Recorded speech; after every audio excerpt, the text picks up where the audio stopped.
Hello guys, and welcome to the new video. We had some problems in my previous video, and there was lagging after second hour of the video, so I decided to make another video of live session.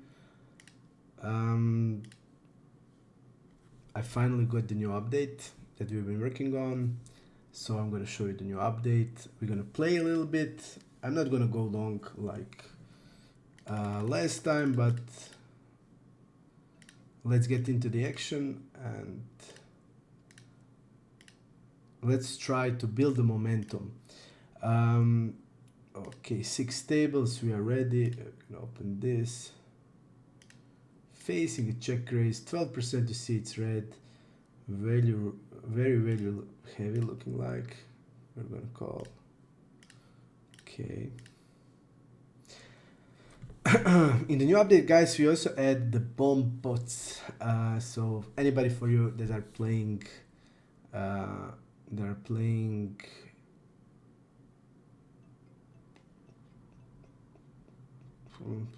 call, but check raise is also okay. And I'm gonna go like this, checking back here. So anybody of you that are playing on Win Poker Network, we have the bomb pots future, pre-flop, post-flop, basically any scenario that is important, we covered it. So yeah, very nice future for the guys that are playing VPN, because if you're not taking advantage of bomb pots, you're losing a lot of EV. So you guys asked me on the Discord to make that, and we immediately added in this update that was released yesterday. For Head to Note 3, we're gonna add it today for Head to Note 4.1. And yeah, let's get into the action and talk a little bit about poker and hope we can build up the momentum and start the upswing. Okay. Let's go like this. Fold table number 6, check back table number 1. Okay, let's see how he reacts against called 4-bet. Call only 21%. He called 4-bet to Dave Jakov because of the weird size, and everything else was good hands. We also have pop-up for called 4-bets. It's in the 4-bet pop-up. Called 4-bet and calling call 4-bet. So you have every position. You have, if he calls 3-bet, then you have all the post flop that you need.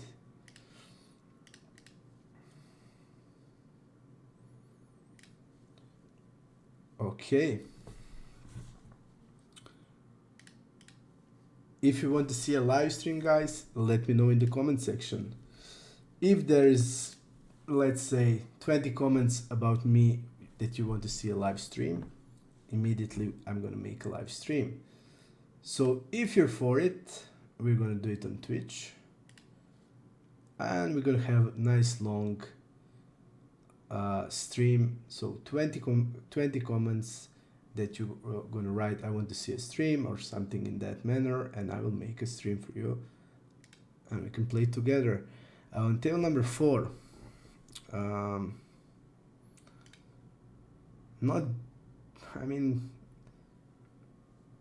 the guy is, this is his fault. C-bet on the flop, turn and river.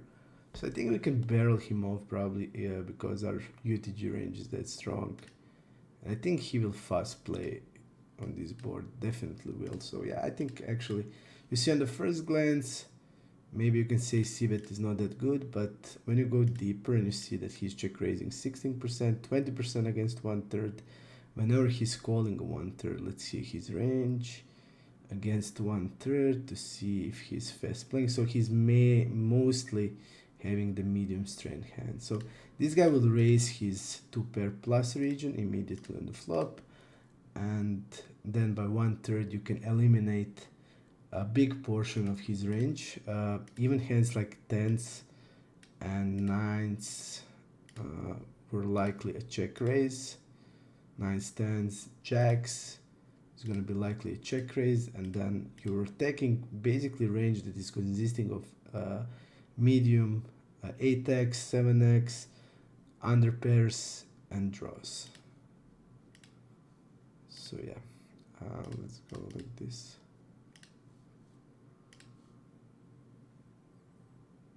And we're gonna mark him immediately like this, okay.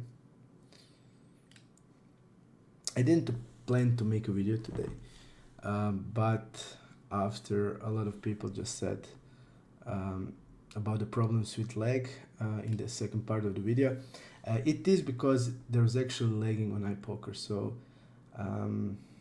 that day, and sometimes happens that iPoker is just lagging sometimes, and they translated to the video. I didn't notice that much when I was making a video. I was concentrated talking about every spot and stuff like that, so I just didn't notice that was gonna be that big of the problem, but it seems it was. I'm gonna try to make a microphone little closer to me so we can have a better sound. Okay, we're gonna go check back here on Jack deuce 3. Pretty wide range. We're attacking 35%. Our ace 10 has a lot of showdown. Strange size, doesn't have sense.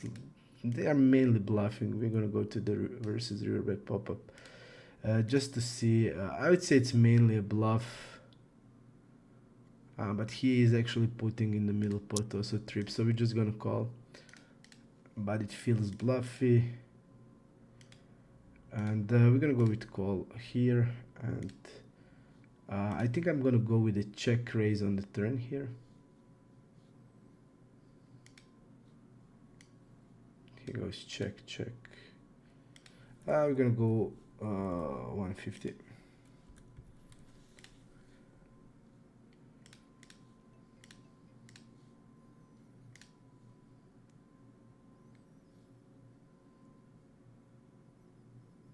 And fold on table number 4.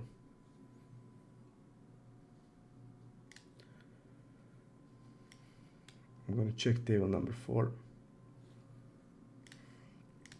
Check fold. 10 is hitting this like off-suited portion of his Broadway hands, like king 10 off, jack 10 off, queen 10 off, a lot of these type of hands when his range is that this wide. So yeah, we're gonna call this. We're gonna check raise immediately.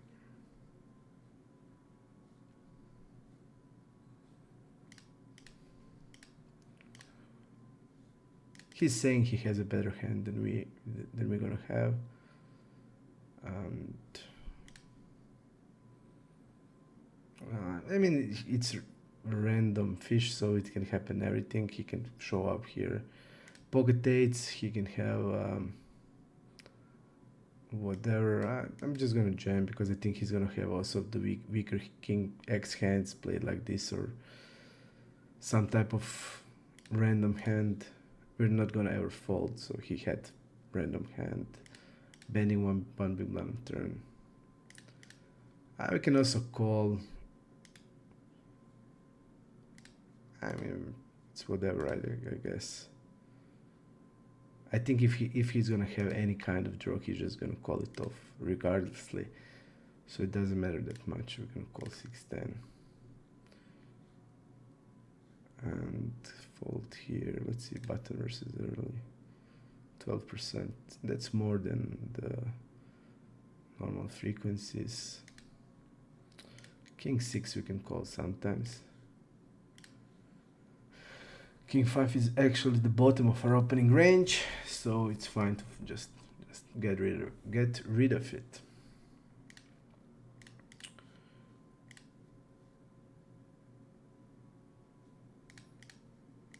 Also, guys, you can tell me what type of stream you want to see. You want to maybe see iPoker, maybe we can play Russian cash, GG, maybe we can concentrate on heads-up session.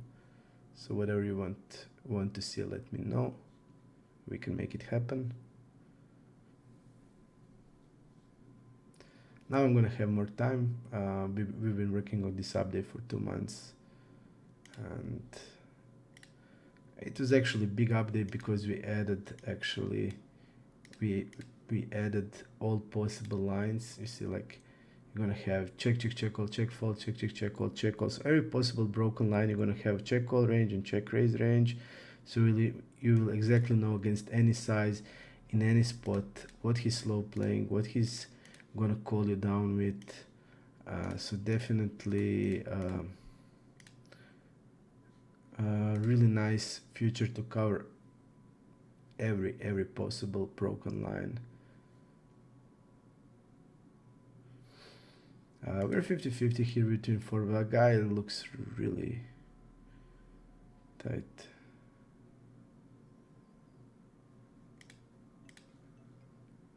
Okay.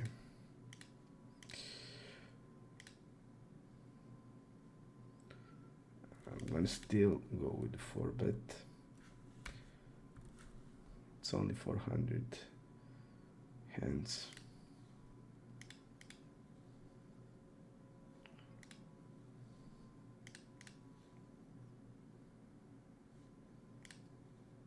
Call. But I don't mind it call. I mean, against us he was first 3-bet.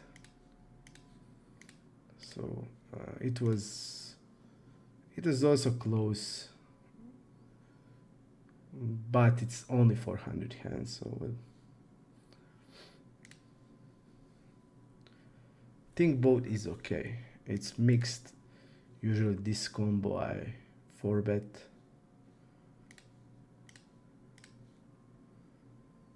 With my method of randomization, I don't use the RNG, I use my method.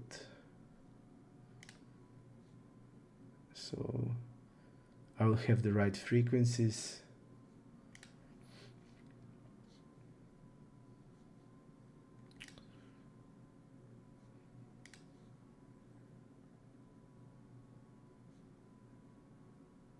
Yes, I mean, on the flop, he probably would go. I mean, this hand I would bet 75, and against 75 I would be folding jacks. But people don't bet 75 in this spot a lot. They are just going with like really a lot of 1/3 or less. If he would play it correctly with ace king, he wants to go big immediately on the flop. So if he's playing like that, then we could get away pretty cheap, but like this we can't.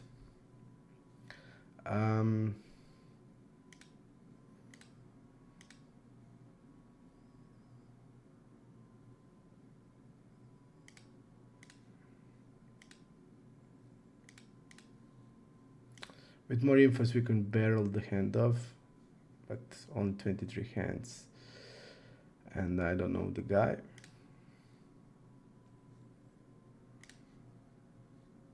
So we're gonna play it safe, but not bad to just,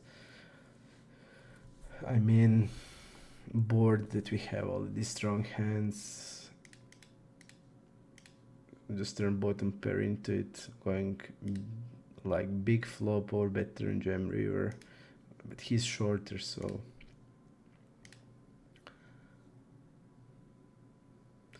having a 10, we can rep on straight runouts and with big overbet on turn, like going, for example, like 250 you're gonna read off, or 175 you're gonna read off the gut shots. So when gut shot hits, you basically can value bet very thin. I mean, with 125 you're gonna get rid of the gut shots also, but with 250 you're gonna read off the jack 10. So then you can jam whatever on 9 or ace.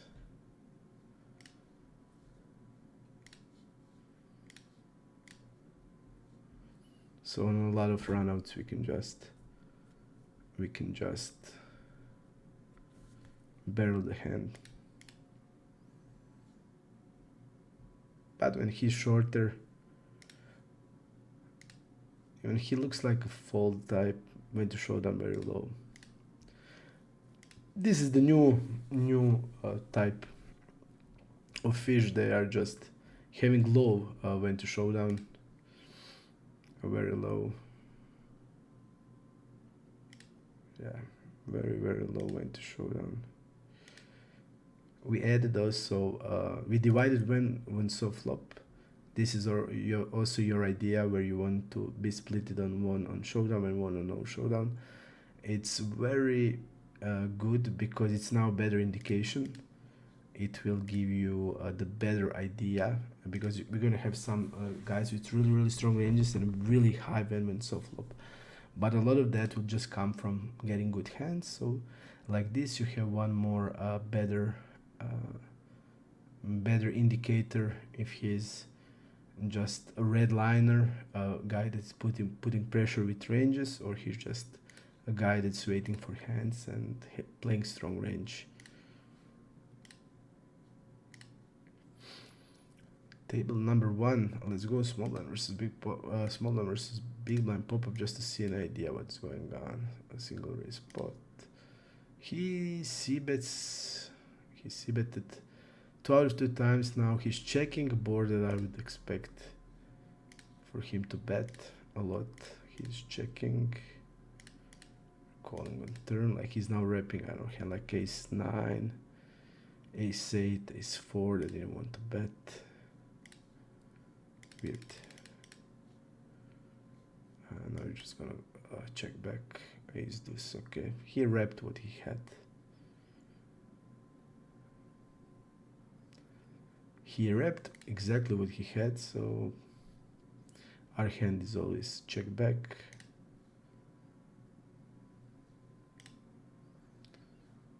We're against the fish probably here also. We're gonna go 20. And we're gonna go 12.4. Let's see his raise limper, 23%. So very low isolation of the limper and falling to 3 bets. Very low. King 9, good hand. We're gonna play mix a 4-bet and call of the 3-bet. Okay.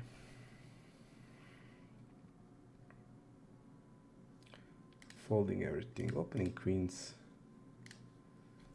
We can try to track the action on other tables also. It's very important to see what he did with a10. So he bluff catch basically, out you crazy flop.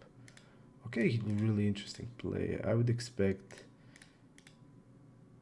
like 8 is pretty much the range banger, one of the best cards for his bluffs. A lot of his bluffs gonna be gut shots and flush draws. We have clear call with queens.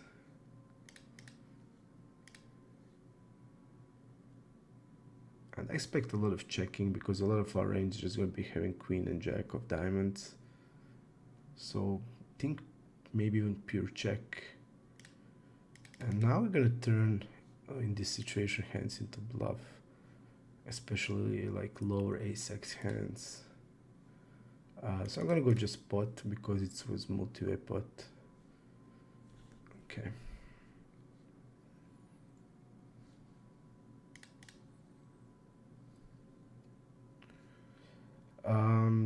Let's see, 64% of range, a low 3-bet. I like 1/3 a lot here and small bet on turn also. Mixing small and the big because you're gonna have this part of range that wants to bet big like 9x and overpairs. You're gonna also mix these hands into the smaller size hands that wants to bet small will be hands like jack 9. You're gonna slow play some hands like jacks probably, and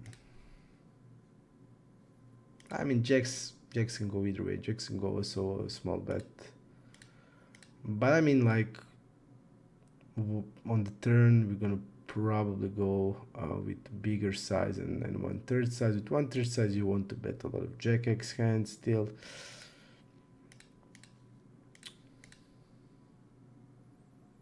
like depending on the run out, if you can bet even some hand like pocket tens for value and protection. Betting small, it's okay. So I would split my range on turn.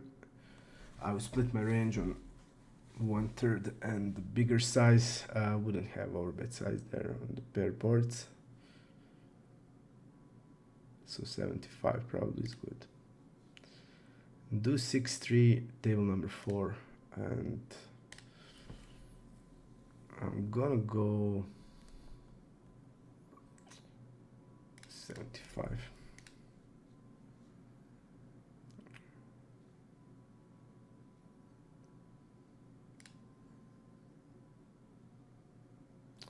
I think the better hand to bluff would be like a queen 10 and jack 10 of spades, especially. I'm blocking the backdoor flush draws. And these hands we can target to fold out. Hands that we're gonna call here, we're gonna be like ace jack of diamonds, ace queen of hearts, and then we can make these hands fold on later streets. King queen is, I mean, you can still bet range. You can still bet range in position on a lot of boards. Okay. We're gonna bet this board with pocket threes.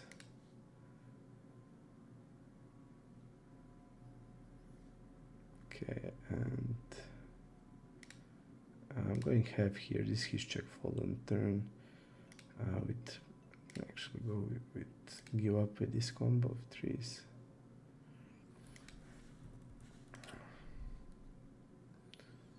We're gonna 3-bet ace 4. This combo will just give up.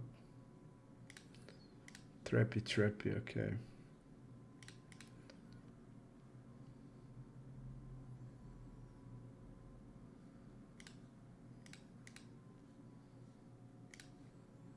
I wouldn't, when you river flush, I wouldn't slow play this combo ever.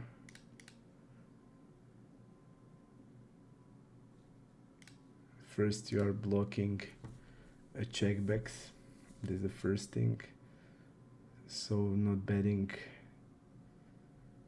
We're gonna check back hand like and like an ace 9 that bet the flop. They didn't want to barrel off like jack 9. We're gonna also check back. So if I have a if I'm having a 9 there and hit at the river flush, I would always put it in betting range, because it's kind of hard for us to be bet check betting now when we check back the turn here. We're not gonna be like betting now hand like we check back a queen jack and now we reopen queen jack. We're not gonna do it, or all of these queen x that are checking back the turn will check back the river. So our reopening range on the deuce will actually be flush and like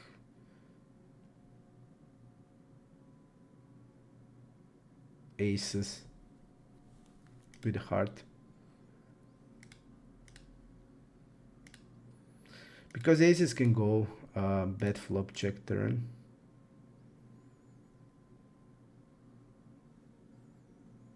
Kings will bet always. So very hard for us to reopen betting, so checking has a lot. If the turn is a let's say 4 of hearts, then slow playing 8-9. Even then I wouldn't that much, but it has more sense than now. Okay, we're gonna check call. Let's go in the new multi-way improved pop-up.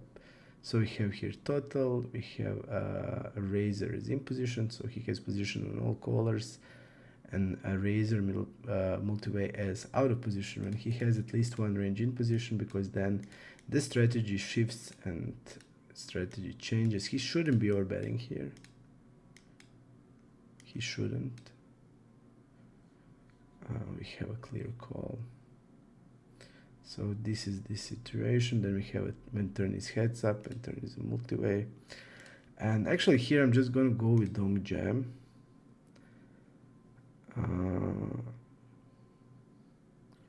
Yeah, I'm gonna go donk jam here.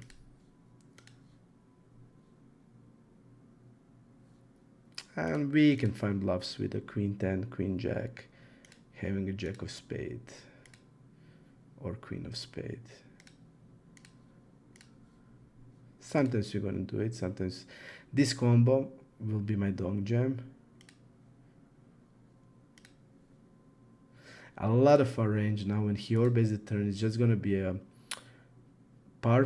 pair plus spade and combo spade and queen x of spade and king x of spade. So we need to develop the river donking range. Let's go 6 here. And it's pretty easy to find these bluffs, like all of these queen 10, queen jack with the spade, I think fits the bill. So queen 10, queen jack mainly.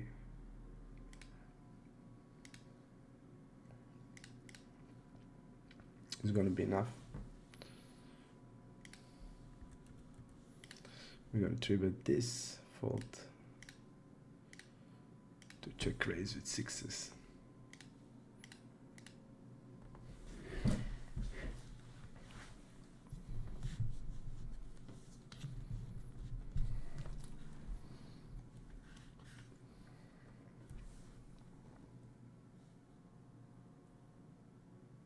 Also, guys, if you maybe want to see an MTT stream, we can do also that.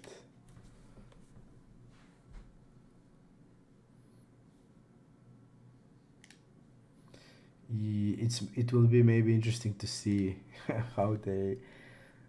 I started to play on GG entities when Stars left Croatia market, and it's been a slaughter on the GG. I'm gonna fold this. It has been slaughtered. The pool is like super weak in MTTs, also in cash, but in MTTs especially, compared to Stars. But the structure is, I mean, really bad. Like, structure is made for a maximum variance, in my opinion. So very bad structure, very, very bad structure. We're gonna only 4-bet when we're facing this size 3-bet.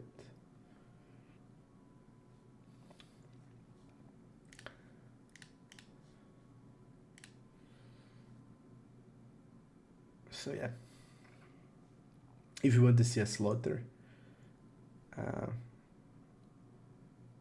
let me know. If you're that kind of sadistic, then just let me know. And I'm gonna I'm mixing this call with 50-50 call and 3-bet.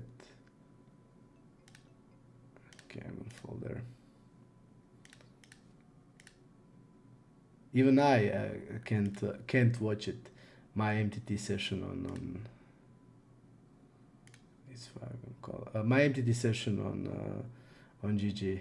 It's really really sick. He goes check raise, check check. I mean, our hand. I don't think he's ever check calling ever. So doesn't have much sense to value bet because he probably doesn't have anything. Some hands that will have maybe sense gonna be like an 8x of diamonds, sometimes like a pair plus backdoor flush draw. So yeah. So only way to bet this, I mean, is to basically induce a raise from bluffs, and that's not gonna happen. He didn't have anything. It's the spot that he's gonna mainly fold and can trap sometimes, and he will not gonna have hands to call. Like hands that can also check is gonna be maybe even hand like pocket fours and pocket threes, but you're not gonna get called by that. So maybe only raise to just induce, maybe just bet to induce the raise has sense. So to me, 1/3 size has only sense in the river betting range here. Okay, just call. Table number 6. Okay. Limped with jacks. A limp with jacks.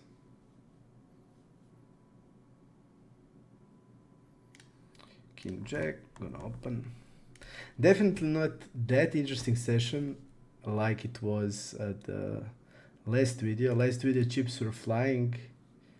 Chips were literally flying. And now we're playing small ball, small pots. Let's see this hand, what happened, and talk about this. 1/3 with 6s. Both is okay. Probably more checking with it. Check the turn, bet, call. I think small bet on the river is good. Again, he will not reopen action. This is 0 cents. In position, you never want to do it because now he will mainly face and all in basically. I mean, I would play a lot of jams now because he can easily have in this situation a 9. A lot of his range is gonna have like a pair and a gut shot, a lot of pairs plus gut shot. And fold there. We can go small. I usually want to overbet here and basically say you have a better hand than ace queen. But in this situation against this guy, I'll just go 1/3. He's gonna be betting a lot of ace-x hands on the flop. But generally in this situation, we're just gonna call this combo and let him in. In this situation, generally, you basically want to stay with an overbet. So size of the overbet can go like 250 or so, because you will basically want to say that you have a 2-pair plus in this situation. Call.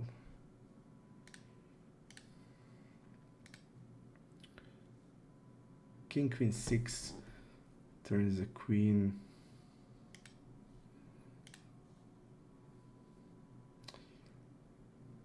Not the fantastic spot for us to keep betting.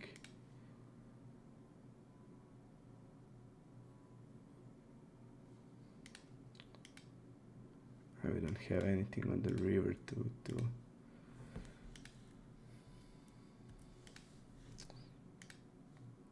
go maybe bet check, but like he's gonna have a lot of low pairs and low pockets. So bet check bet has what I did now, don't know, but okay. A lot of his range is gonna be also this like middle pair and under. So to me, it has sense to bet check bet. We're gonna hit that queen a lot. So maybe have pot on the river if he checked, has sense.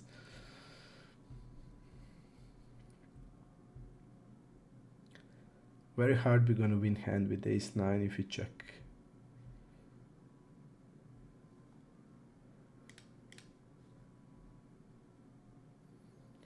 Very, very hard.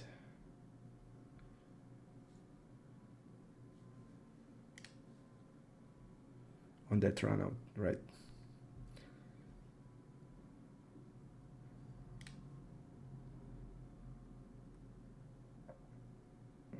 It would be having a lot of sense in having this lower size on the river here. Not 1/3, but like half to 60%.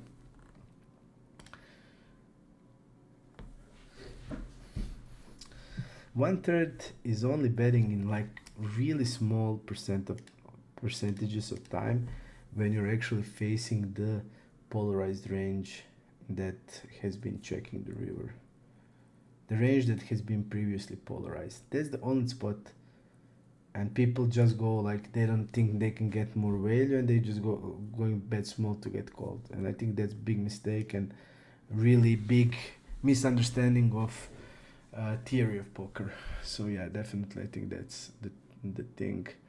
This guy looks super tight. I'm just gonna go and fold ace queen there.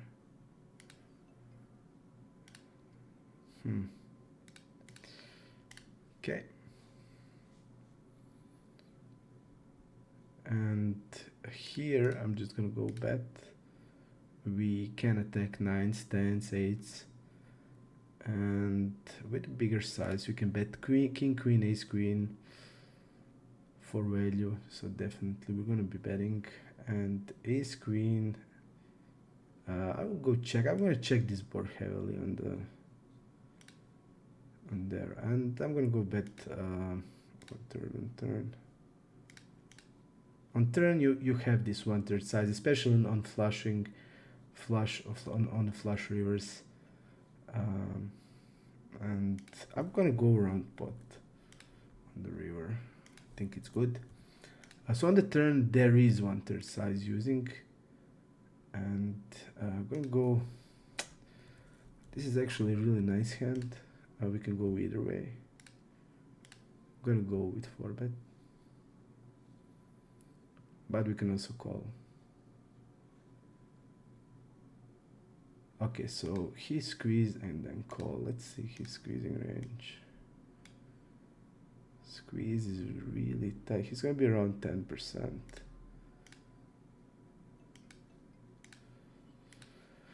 He's gonna be around this 10%. He's gonna probably have like 9s plus there. 9s and 10s gonna always call 4-bet.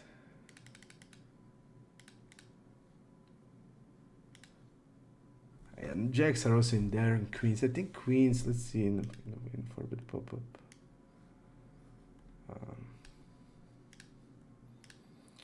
think I'm gonna just bet the turn. Call 4-bet. 4-bet caller. Okay. I still think he's gonna call turn with 10s and 9s and 10s.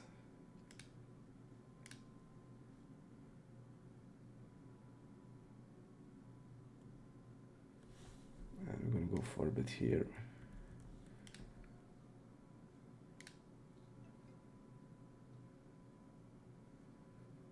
He can trap us with aces, of course. Against him is actually really close. Against him is actually really close. The thing is, he's not calling the 9s and 10s. And I think he would jam ace-jack. So I'm actually going to check back against him. Yeah, I like it. Okay. We run into the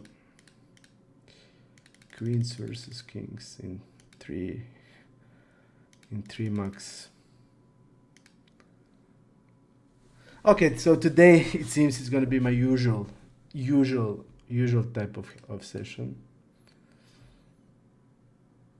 So let's fight it. I was hoping for a little bit of the upswing, but it seems it's gonna be a tough session. So let's go. Yeah, I really like the check back now.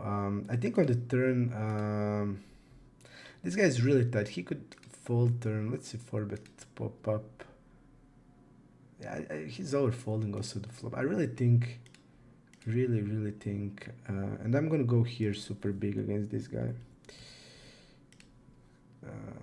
He's betting 88%, so his check back range is gonna be basically nothing. So we're gonna use that, especially on King XX. So we're just gonna attack that. Check call. This guy's let's see, early versus middle. The good news is he shouldn't be having any trees basically in these positions, and even 7s are mixing folds half of the time. So really nice positions for us. And we're just gonna go back bet turn. He shouldn't be having ace-9, so really nice spot. And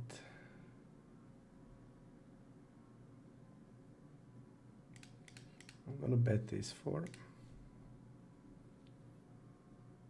His check back range, yeah, a lot of like 9x, weak jack x, 10s, 8s, 7s. So we're getting called a lot.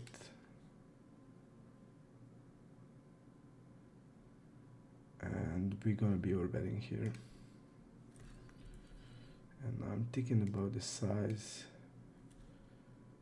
Yeah, I'm gonna actually go 33.5. We're gonna say we basically have the nuts. I would go like this with basically queen high flush, maybe even like 10 high flush. I think. Okay, ace 5, check back. We're gonna lose that.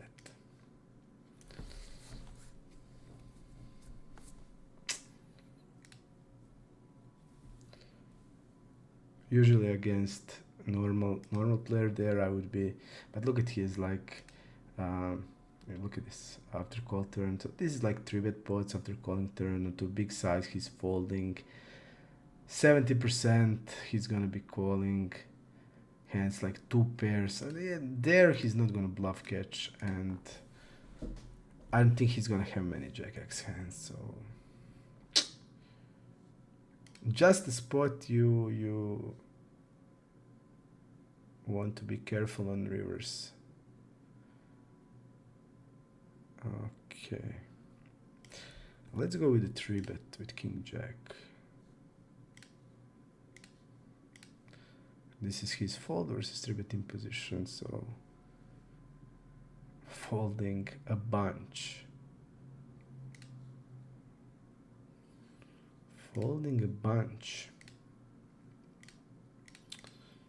I'll try to find a new table, put ourselves on the wait lists, on the add table option. So whenever table opens, we're gonna get in.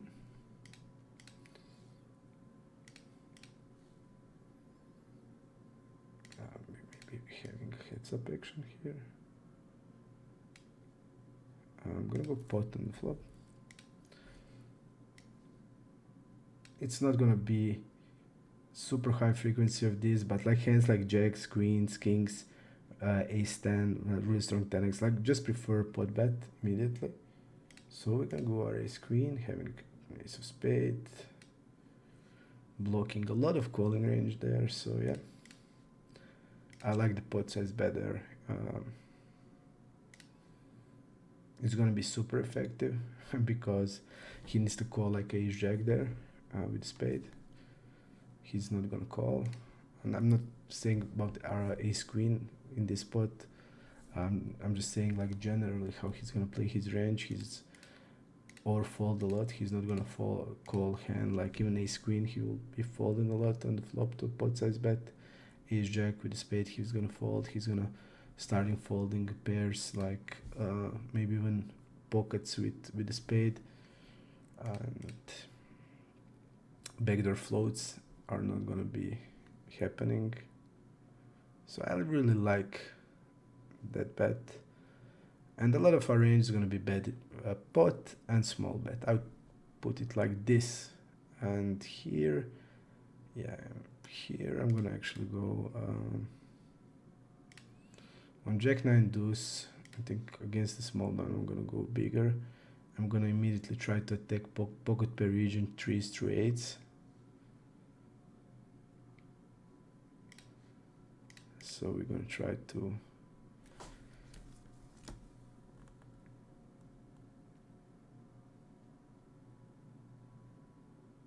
interesting hand on table number 3.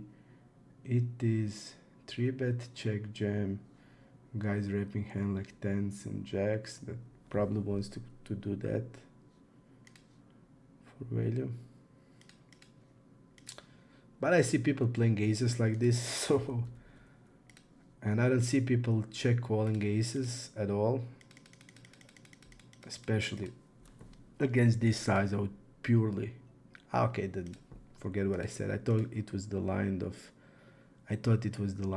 check, bet, check, raise. But he bet small, the guy raised, and he jammed. Okay, so that's completely different line. That's completely different line. I don't like the small size on the flop. I don't think it has many sense actually when you're thinking about the range of the small blind versus UTG. You're like 3-betting 8s, 9s plus. So your range wants to be betting like half pot to even like 75. You're gonna have like queens. You want immediately get it in against 10s, 9s. And then when you go big, he needs to call off a lot of these 10s hands like 10s, 9s, jacks. Even queens, I think, are preferring.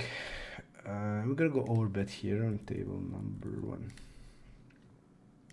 We have a small overbet range on the flop, 125. It's gonna be built around 10s and jacks, strong 9x hands, pocket 4 sometimes. Yeah, it's interesting. So this size doesn't have sense because you're not putting your opponent range into any spot. He's calling basically all decent overcards, backdoors, pairs, no tough spot. But if you're going like 50 or 75, then you are immediately putting pressure on like all parts of his range. Like nothing is happy anymore. Even if he's gonna have pocket 9s or 10s, he is immediately starting to feel uncomfortable because he is immediately in a spot where he's not gonna make much money with these hands. But if you bet like this, then just think like betting 1/3 with, let's say, queens and getting an ace on turn, and the guy is gonna be calling like ace 10 with the backdoor draw easily. And getting outdrawn with your kings, queens. You have a pocket jacks and turn is a queen. He floats ace queen without backdoors, without anything. Yeah, definitely. I think that size is never used ever. You're gonna use it from big blind, I know, even the smaller and lower pair boards, because big blind range is so polarized that it has a massive amount of trips, because you're gonna be 3-betting ace 7 off, for example, king 7 suited, queen 7 suited, jack 7 suited, for example, big blind versus button. So you're gonna have off suited combos of trips. Or if it's like 9-9-6, you're gonna have king 9 off, jack 9 off, queen 9 off. So a lot of trips combos, even off suited ones. And then your range is that polar that can have these Nazi hands that can just go betting really small, and then you put your hands like ace king, ace queen. We're basically betting for value, and then you also put like a medium strength hands and really strong ones. So if it's like 9-9-5, you're gonna bet these 5x hands with this smaller size. You're gonna bet your unvulnerable lower pairs like aces, and you can make a range like that from the big blind. From the small blind, range is linear, so yeah, you're just hitting it linearly with your over pairs. So small size has 0 sense to me. Okay, bet here. Let's see what happened there. A7, we're gonna fold. Okay. So this is clear fold, or check raise, fold, never flat. If you're calling, then donking turn has sense to me.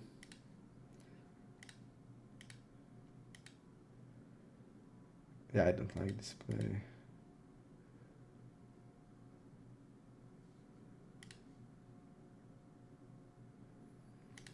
I really don't like this play. I think also the turn size then should be like 45.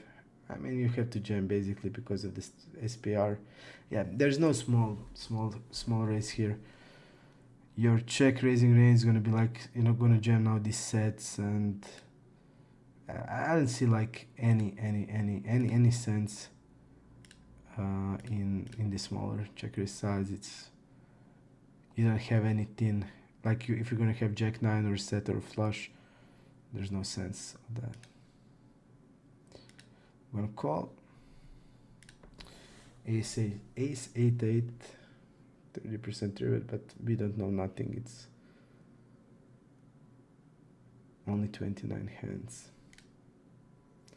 But now we can just say he's saying he has basically an ace jack plus and 8x.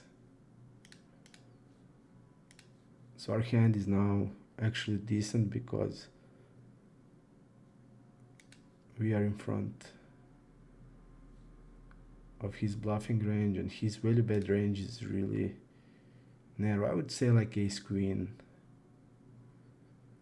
I was just gonna call river because it doesn't have sense. I mean it has, but like he 10% here would be having sense if he bet like 1/3 on the turn. Then it would have sense because he would have these medium hands. But like my hand can jam also. We can jam there. But I just feel like he's gonna have an 8 ace queen plus. He's not gonna have this like medium portion of like ace 9 ace 10, so I'm just gonna call.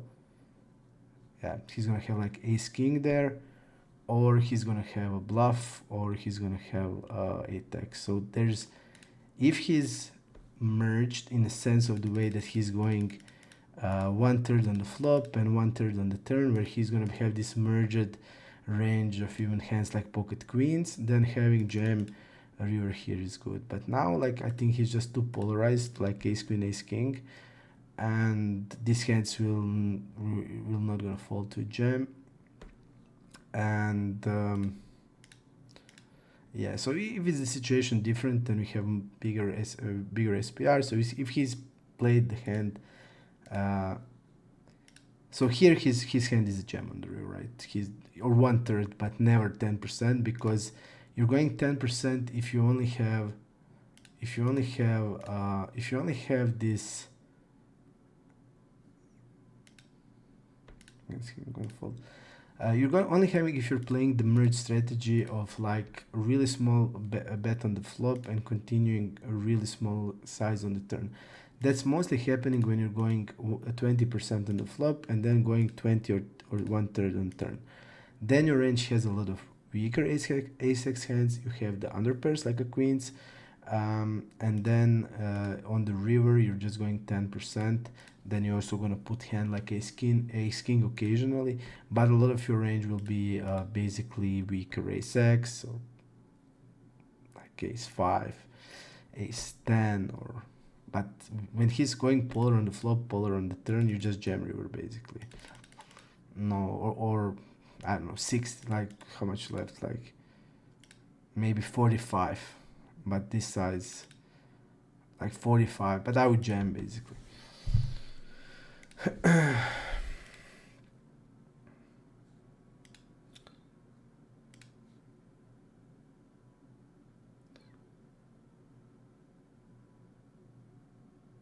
My hand is also not a call.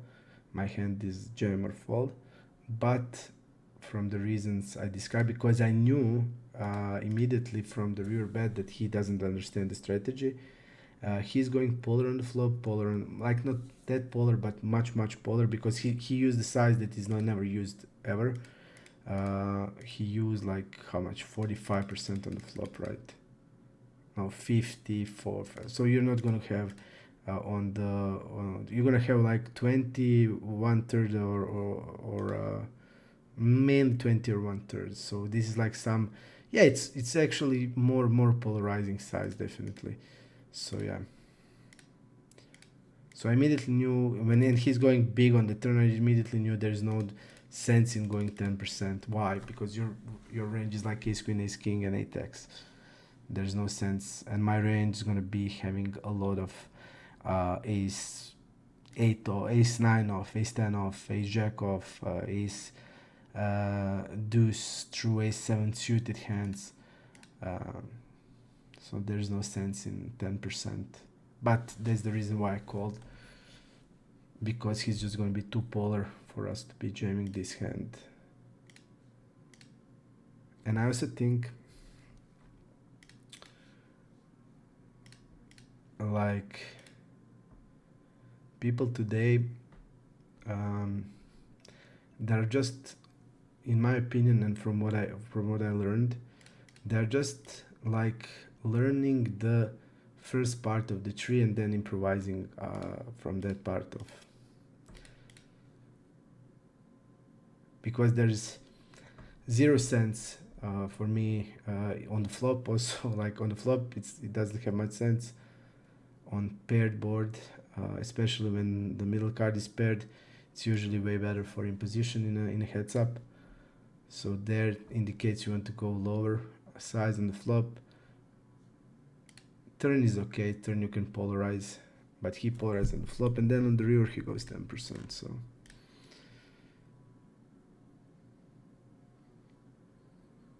I'm gonna go 1/3 on queen 3-9, but we're gonna have here the bigger size also. Here I actually want him to call ace-10 with the backdoor draws and stuff like this. And we are out of the backdoor draw hand, so I can go like 1/3 and make faults on later streets. Small blind versus button, 23%. But we see just the standard hands. Pocket nines are calling. So he'll probably be same, like 7s plus 6s, some ace-10 off, low, ace-jack off, king queen off, suited aces, king-9, some king-6 should be there. Maybe he doesn't use king-6. This board is a big size, high freak. I'm just gonna check back with 9s, mixing of stab, and maybe it's better to check. Yeah, it's definitely better, in my opinion, to check 9s and 10s than hands like lower pairs. And he goes with the double check. I'm just gonna go. I'm gonna go 50, because now I think his range will probably go breaking. I don't think he's gonna slow play check, check, check, raise, based on from what I see in his double checking range. And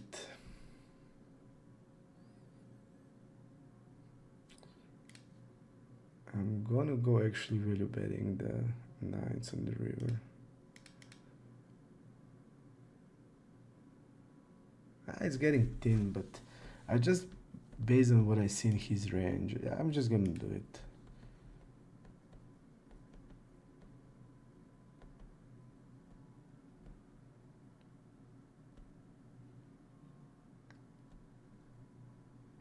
That's really unlucky.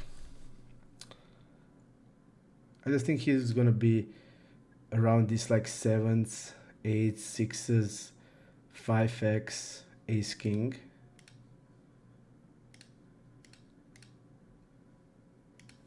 But he showed up with the ace-10.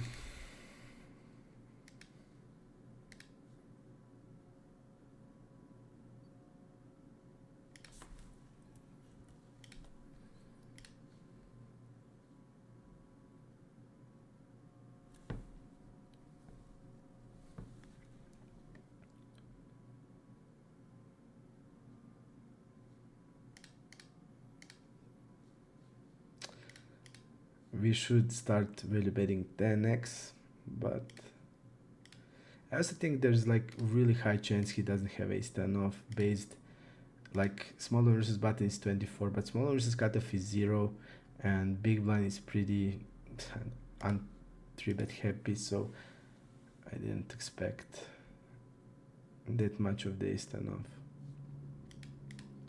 And a lot of ace-10 off, I just assume he's just gonna bet on the flop. Board. Actually, this is decent combo to betting on the flop. On these boards, like I like the bigger size, 1/3, like half pot. I think it's good.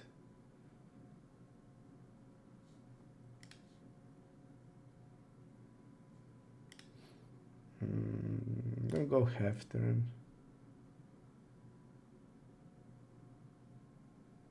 With our hand. Still, there's a lot of pairs to attack.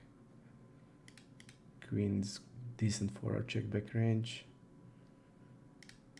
Yeah, really unlucky spot. like really unlucky with nines.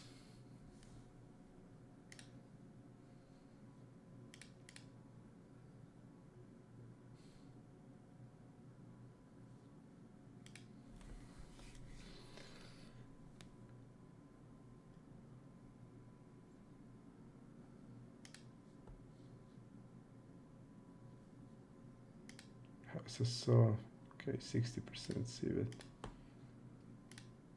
Queen 9. Queen 9 we're gonna call.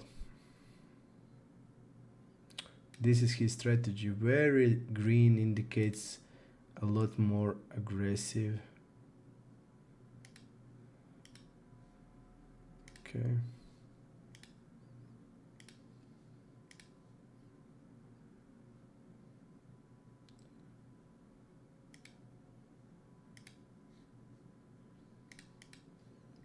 We're gonna go half. He's barreling a lot. I think he's gonna be a lot gap here.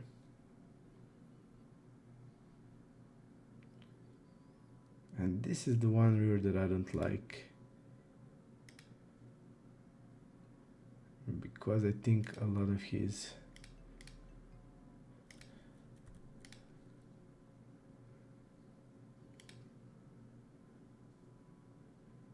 I'm gonna go donk turn.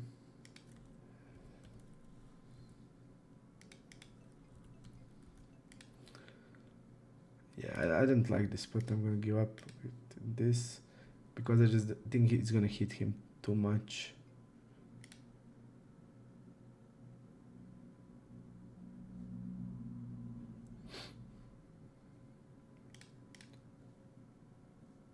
I think we would have profitable bluff.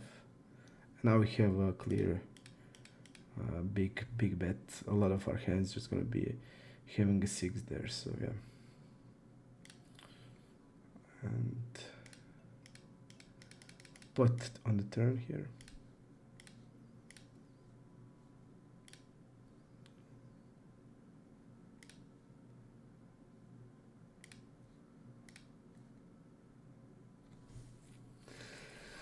I would say unlucky again. A very nice run out on the river. I think like 66 2/3 on the river has most sense to me.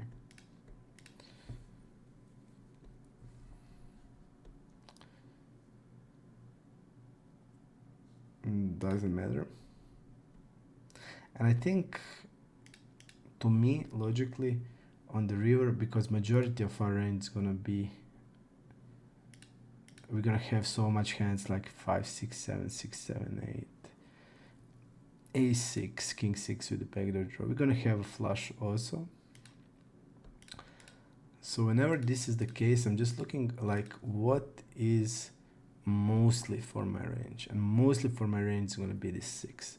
So I'm gonna put one size only on the river. I'm not gonna split my range. I'm gonna have the nuts with also just one size, and that's it. Whenever it's like a river is range hitter for us, so to me it only has sense one size.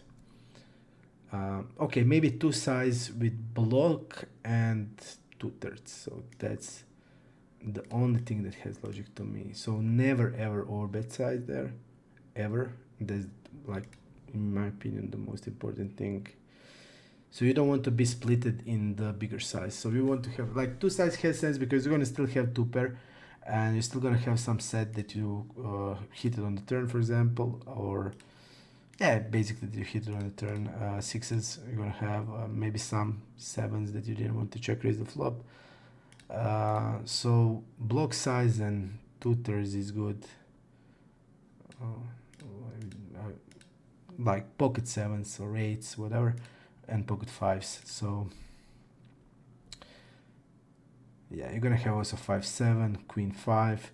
So you have to have block size. So block size plus 2/3. That's it. Never bigger size, in my opinion. Okay, we're just gonna go 8.5 now. Okay. Tough session, guys.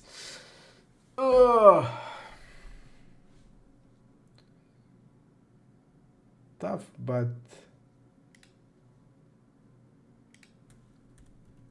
sometimes it's like this. The guy never falls to c-bets. Floats king 9. So this guy is kind of neat with... Maybe we'll actually put him a weak reg. He floated king 9 there, if you remember.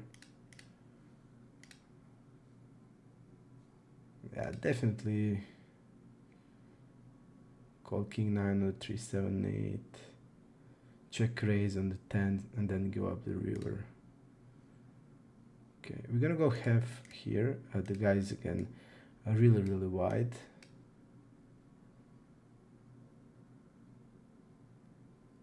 We're gonna keep barreling. But I guess against him went to short on 36.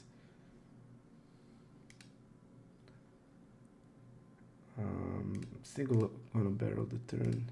We're still gonna attack 4s, 5s, 6s, 7s. This guy gonna be having an 8 or so, like 6, 8 suited. I'll just check with 5s.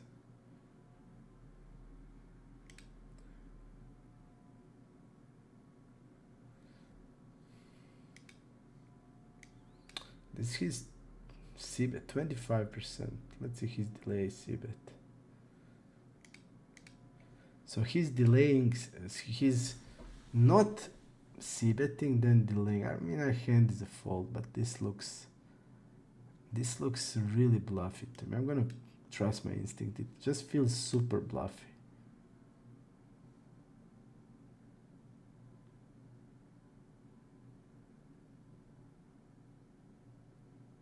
It just feels super bluffy. I'm thinking, do we want to turn it into bluff? He's gonna hit some queen jack, king jack. I'm gonna actually check. I just think he's just gonna be... I was 100% sure we're good based on his size on the turn. So we'll see if I'm correct. Okay.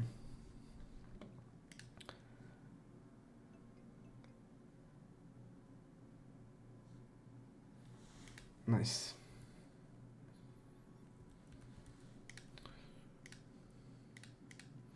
He played it just out of the character, checked, and he goes like his delay c-bet size is usually, you see, like he, until then he always did this side. Now he's just going 2/3 in a spot where the middle card paired.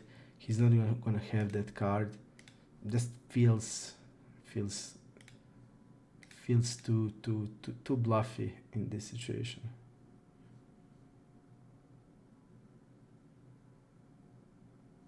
Felt like, I don't know, like ace-3 suited without anything.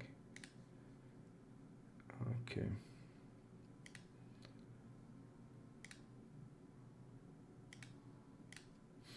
We're gonna donk turn.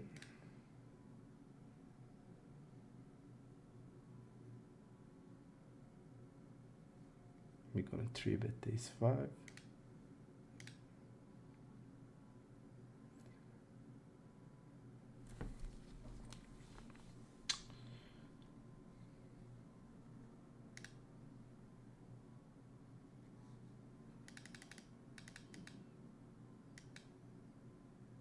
Let's go 11.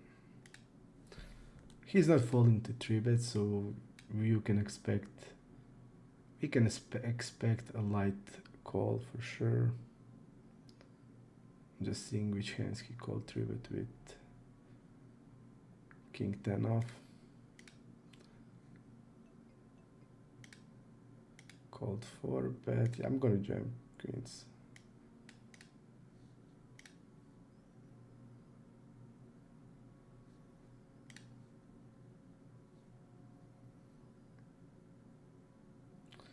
Guy's doing it over, so we're just gonna, it's green, fold to 5-bet. Fold to 5-bet high. He folded 2 out of 2 times in this situation. And the green is color of his called 4-bet. Blind versus blind, jam. to deny. I mean, we can also call. It's fine. If you're using strategy of only calls, it's good. But if he's doing it over, then you punish him mostly with jamming. And you can just slow play aces there and kings. Queens, they still need much more protection, in my opinion. So I would definitely, when I saw this, I would definitely always call aces, like 100% call with aces. And I think also kings, majority of kings, because when you're gonna have the kings, even when the ace hits, he's just gonna do a lot of, especially this kind of guy that is nitty and low real regression and turn, he's just gonna step down with his ace-x bluff. So having a king, so even if the ace hits, blocking that ace king, it's definitely not bad. We're gonna go here with 1/3 and 3-bet here, but with queens I just don't like it. I think queens just want to fold out, deny equity, and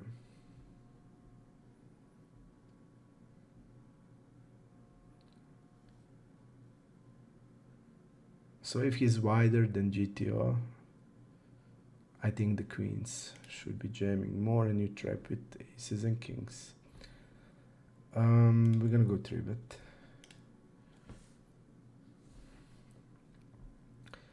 I'm going c-bet on table number 4, and I'm gonna go 1/3. This is fold versus c-bet. It's red, indicates he's folding a lot more. We're gonna call and call with eights, like worst possible board. And I'm gonna go raise because of his size. I think he should be betting bigger. I don't want him to get a cheap price for his draws.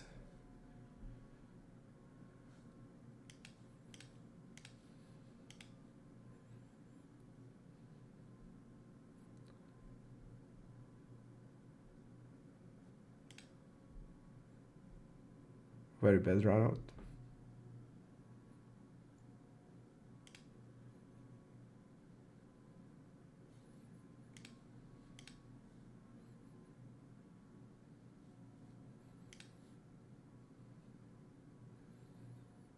I'm gonna actually bluff raise.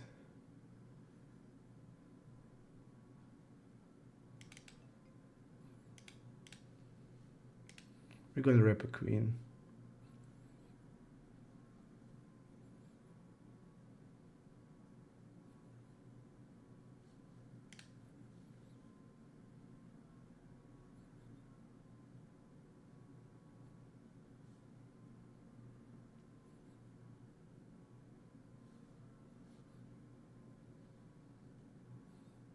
He's saying he has a full house now.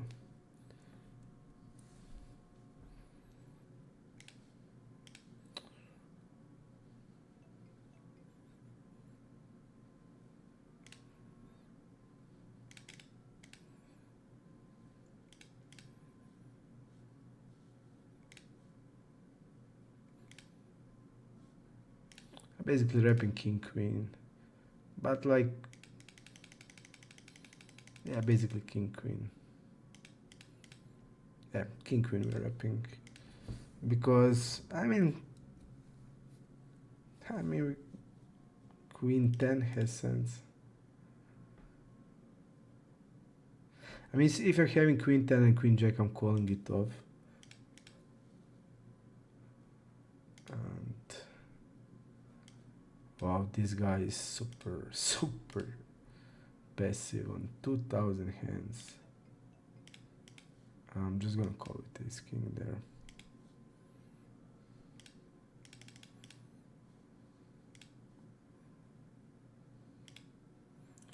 And we're gonna go 125.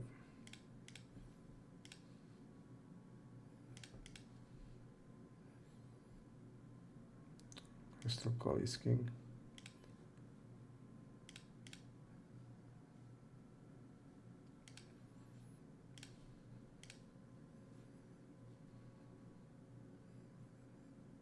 And I'm gonna go half turn.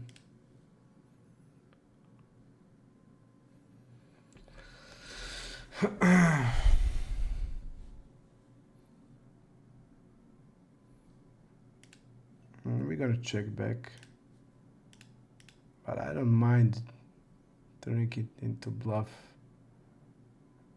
to get him off ace king also. I don't think he has kings and aces ever. So yeah. But she's still gonna have the ace queen and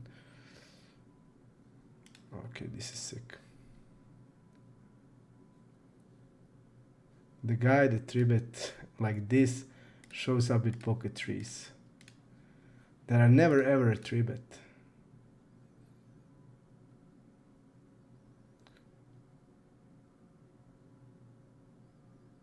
Guy James says king 135 blinds. Yeah, today it's gonna be the terrible session, it seems. Okay. My gut instincts were to jam on the river.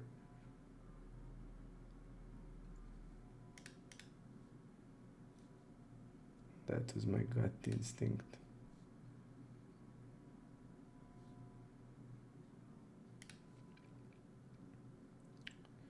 I'm going with bet with queen jack.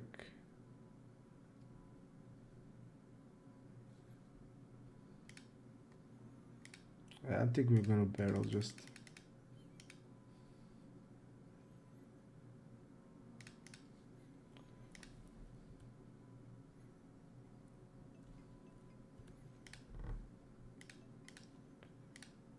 And we're gonna 4-bet aces.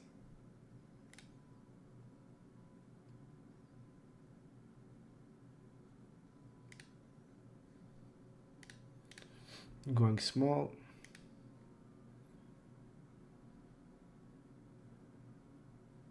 Okay. Let's go 4-bet caller.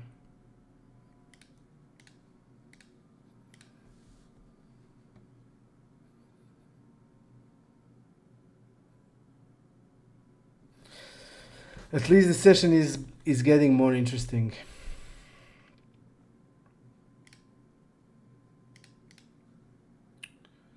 The guy just shows up with random pocket threes.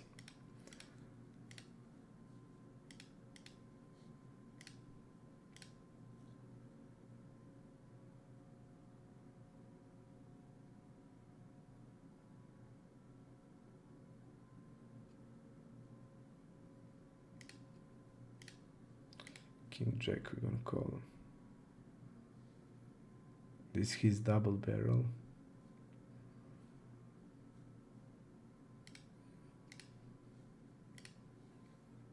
Let's his check fold really low, so this is his calling range in this spot. Call the ace king there to put bet on the river, okay.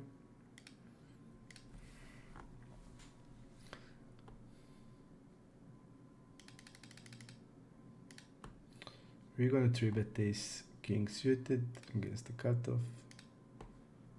Cutoff.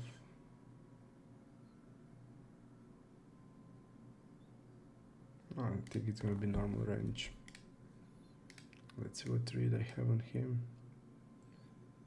Okay. Going a mix between 50 and 75. With ace king I'm gonna go 50.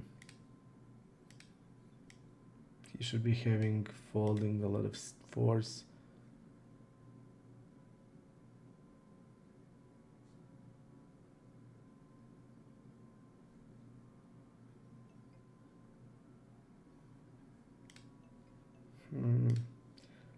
This combo I'm gonna go into the check node.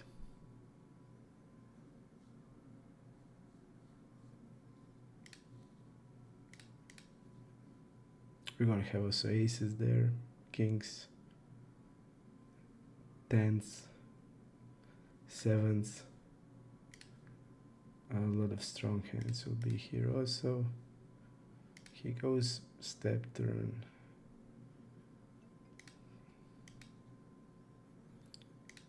We are checking pure on the river. Very bad run out.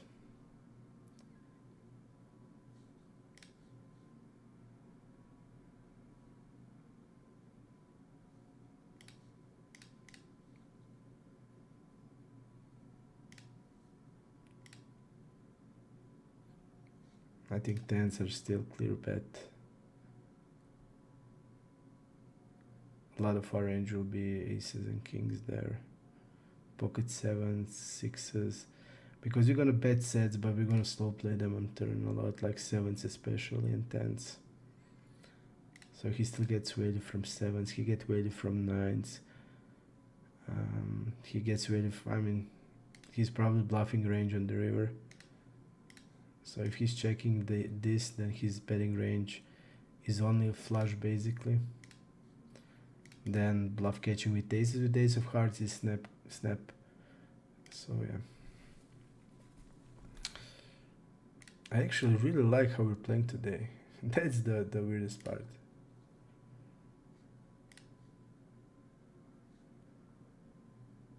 I'm gonna fold against him.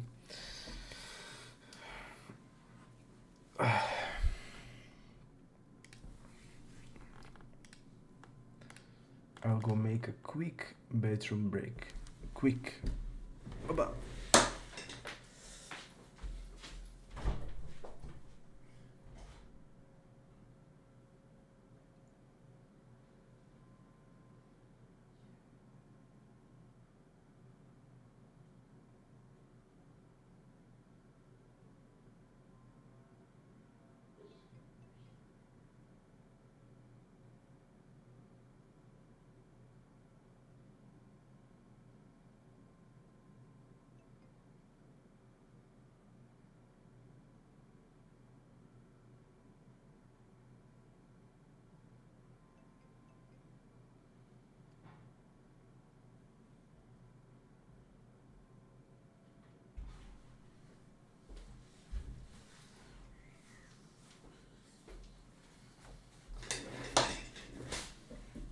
I'm back, guys.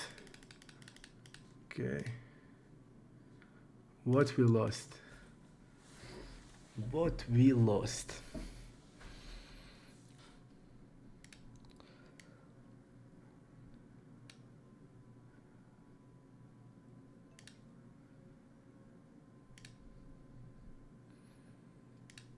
Oh, 75. The good news here, he shouldn't be having ever deuces and only a small amount of sixes. So very good flop for us. So we can even attack it with bigger size.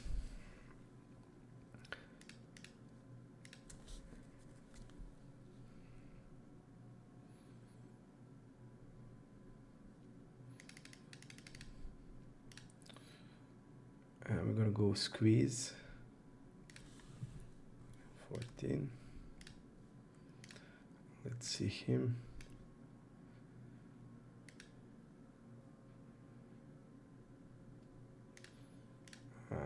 Hmm.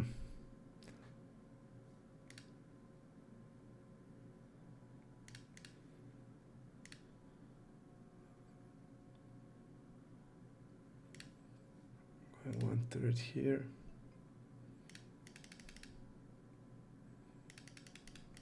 I'll just bet like this.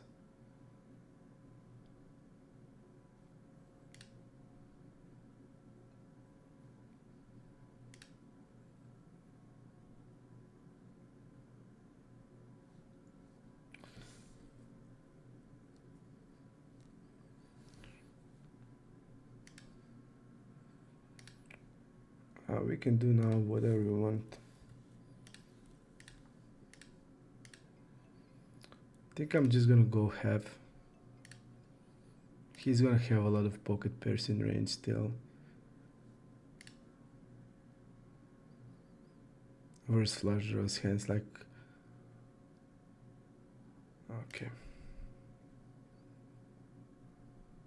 We want to get value on turn. We want to bluff this turn also to attack this poker pair region. So definitely, yeah, maybe 1/3 exploitatively, but we're gonna jam ace king. To this size, we're gonna mainly jam ace king. We're gonna jam queens in these positions and small amount of jacks, but queens more than half and pure ace king.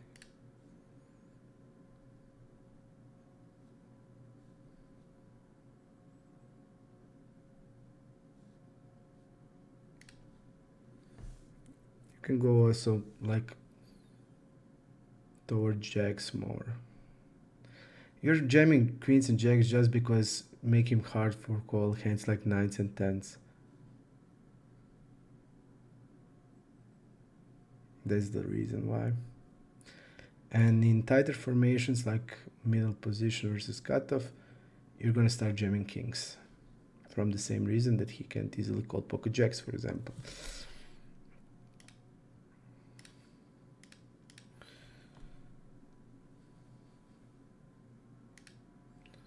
This is interesting hand, let's see it. Oh, really sick hand.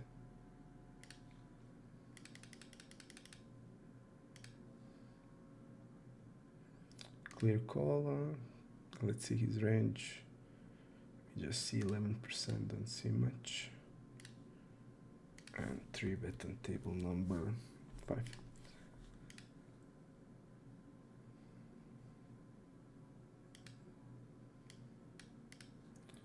We're just gonna call. Not the greatest turn. Definitely not the greatest turn.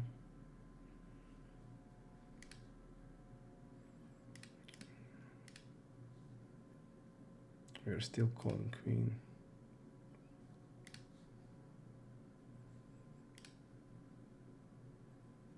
I think we have to call it off on this river.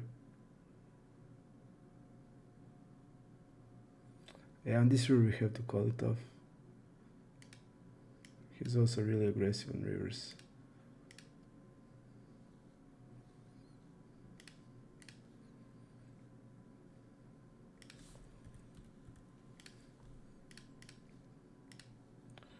Ace king, we're gonna go 3-bet. Let's see his 3-bet call. This guy, you see, like I'm using my strategy from 3 to 7.5, and this guy is folding like I'm using like 7x. We're just gonna go over bet here. Gonna go 150.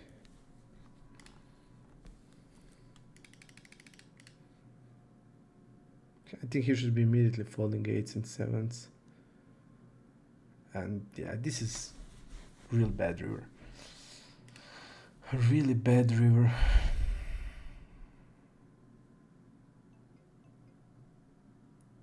We went to bluff like with on the jack, 8, 7. I think this we're just gonna be getting called, especially because we called him previously. I think he's just gonna call us off really light here. My gut feeling says that. So let's believe it. I just think he's gonna call like any bluff catcher now, based on the dynamics. So I would be bluffing 7, 8, jack, all of this hand. Yeah, but this hand no.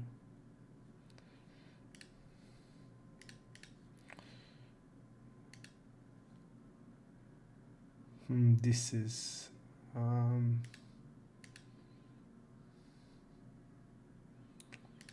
he's not a full stack. I'm gonna actually fold. And let's, okay, I'm gonna put it on the right monitor.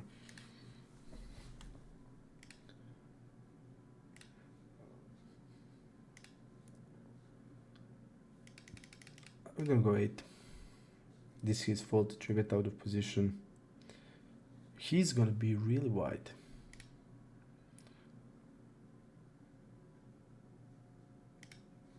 Let's actually see his strategy.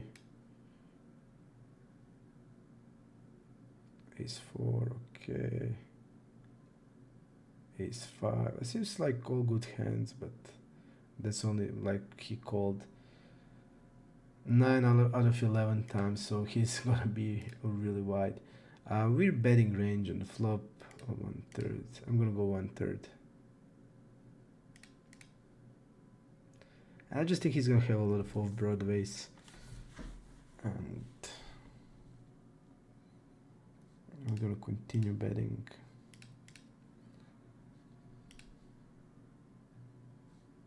Even it's not the ideal turn because he's gonna have pure king queen off. This combo I'm gonna fold. This combo I'm gonna fold. Majority of ace queen I'm called for betting there, but just where we're deeper, I'm gonna fold this combo.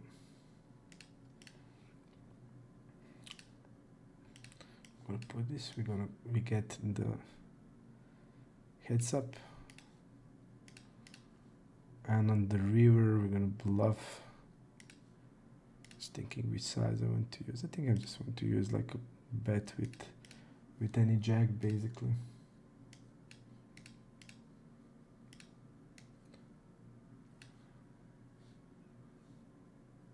Nine. A7 is a call. Okay, we actually got the new table. 8, so we're gonna call.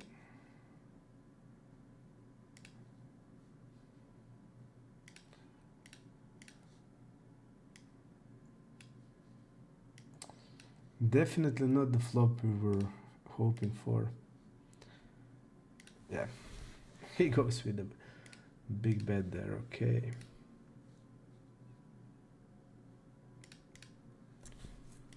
So no 20%, he immediately goes big. That's really good. Our range is like, I'm deeper, I'm gonna call like all suited connectors, even gappers there. So just think like having a flush and face this size. How nice it is. And I don't mind raising immediately now. Even like logically, when you're facing a bigger size, even in the spot they shouldn't be betting big, you mainly want to call, but it depends on your opponent. Post flop also. Just in theory, where both players play perfectly, you want to call. In equilibrium, you want to call a lot basically because his range is polarized, and basically he's putting a lot of chips in the middle, so there is no need for raise. But exploitatively, if you just think he has it,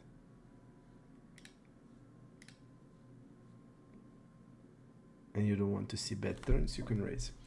But generally you don't want to raise, basically. You mainly want to call. And this combo I'm gonna go raise. Go 22.5. 6 is 0.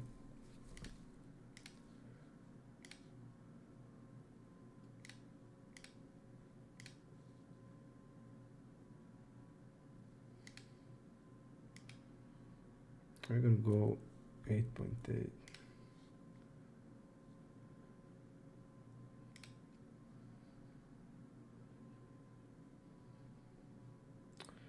Going down with the turn.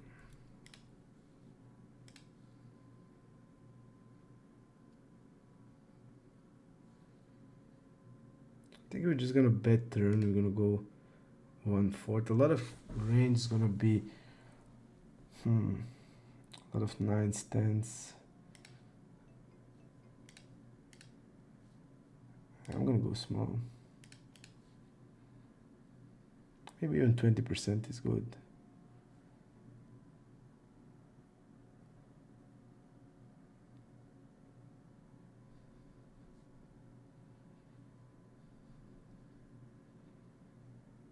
want to rep like ace king there.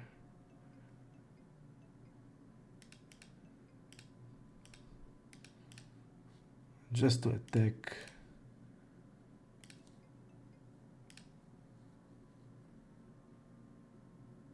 And I think we have to put aces in this spot, in this size. Attack hand like ace 4, ace 5, pocket 9s, pocket 10s.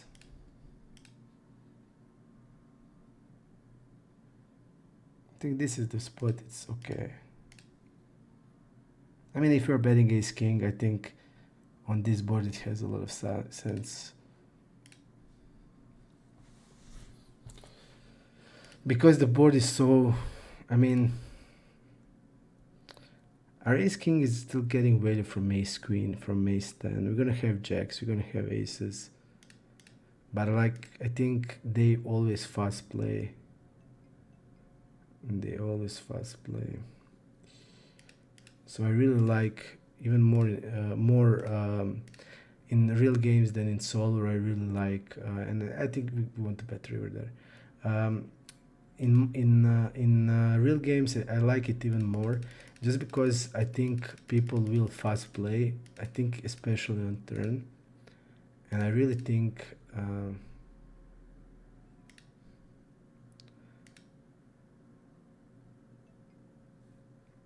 Okay, I'm gonna fold against him. So I actually think ace king is clear value bet.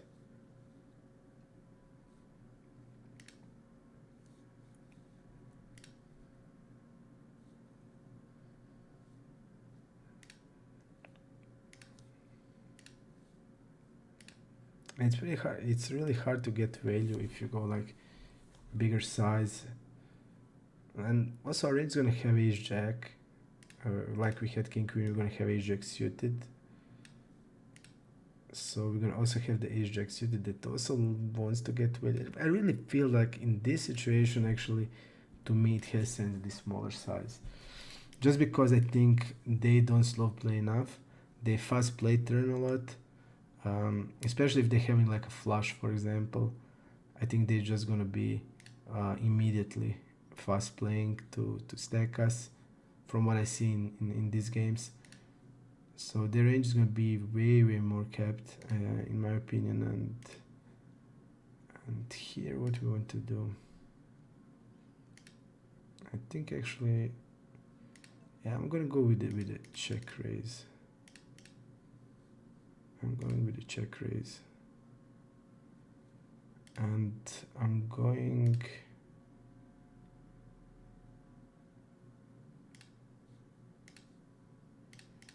half on turn. He's gonna have also a lot of pairs with the spade. I think his range is gonna be like all of these 3s, 4s, all of the pocket pairs, basically. From what we see, he's call 3-bet. He's just gonna have a lot of hands connected. So I just want to get the max out of these hands. I mean, he called a check raise, he has to call something. There's no like hands that, if he's gonna have like, I don't know, any pair, I doubt this guy will, with this fold versus CB, he's just gonna fold pocket 9s without anything, or pocket 4s ever. So I think half pot is good.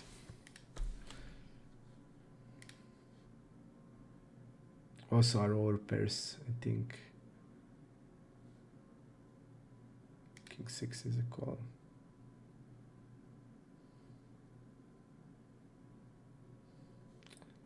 Did this guy left?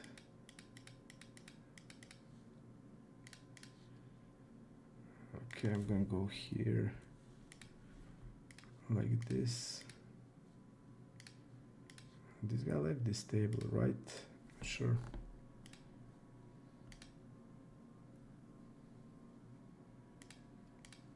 Let's go 1/4. And let's see his range. Call for a bet.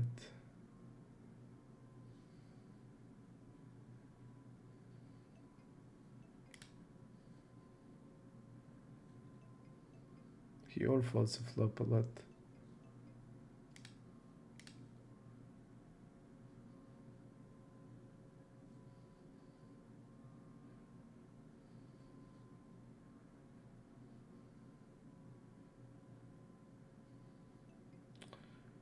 He reps really narrow.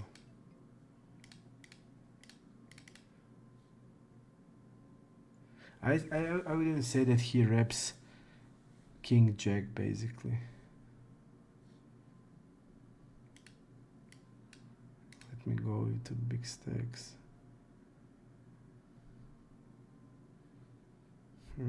Very weird. Feels to me like he has ace queen trying to bluff us.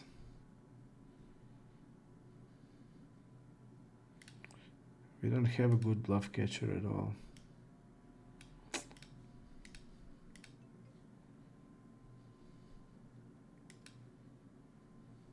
King jack. I said immediately like he's with this bet he's like really like ace king. If I don't think he's slow playing. If he is, he's check raising the flop. King queen is not. I can check back some ace king occasionally on turn. So he's saying like he has a king jack and jacks. So basically his floats like ace queen with a backdoor draw. Probably has also connectors like 5-6. But he's folding like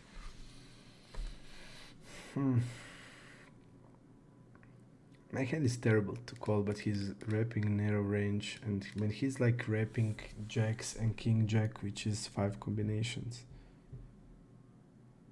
because I only see that it's only 5 combos and occasional maybe pocket sevens. So around 6 combos says his bluff's gonna be. I think I just feel like ace queen he would just pure bluff there, which I unblock.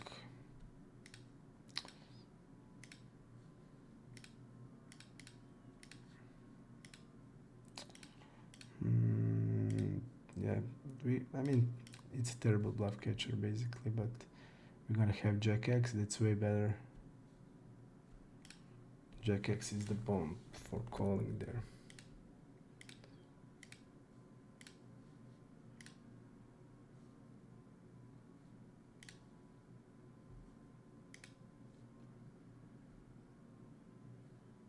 We're jamming his king.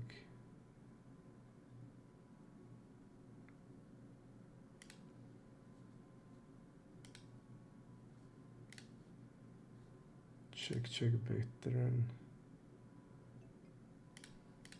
This guy even check backs top pair, so queen 8-5 with a queen 10. Why this tank? I don't understand it.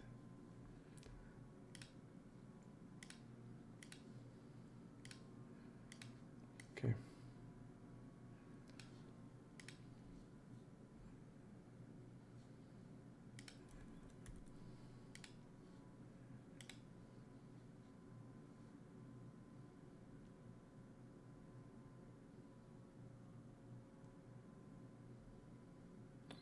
Why this tank? Why?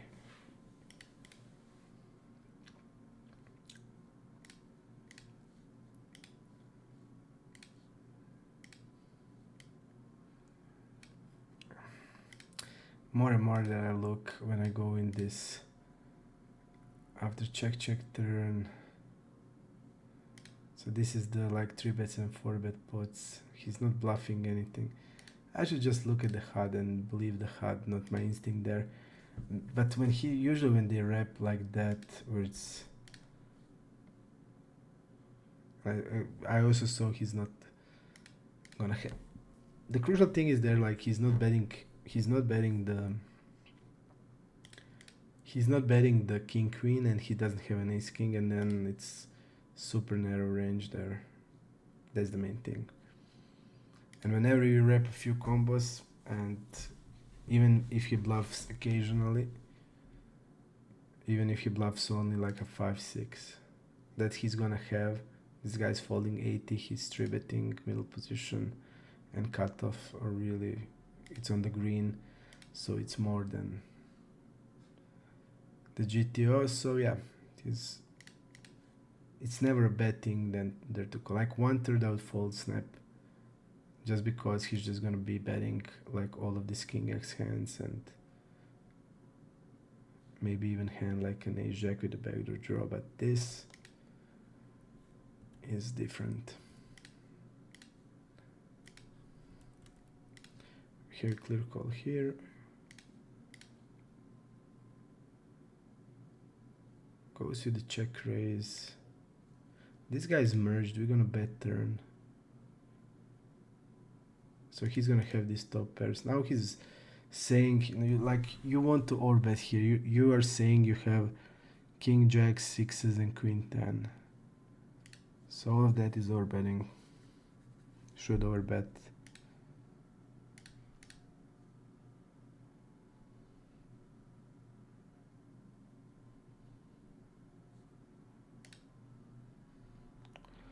Doesn't have sense. Now he's like saying he has a king, jack, but doesn't want to.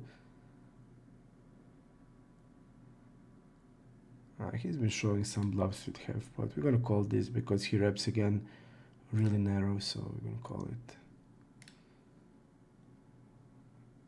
3-betting like this. This is his 3-bet from the big blind, and he only calls with the ace king. I actually thought like only that has sense is basically ace king jack, because I didn't think he ever has ace king. But this side, like, I mean, he can turn a bluff with a 6x. We saw that he's bluffing with a pair, with the low pairs on river, and he used this size. He should be overbetting turn. He's not putting pressure on me. I'm calling off ace queen. It's not any pressure.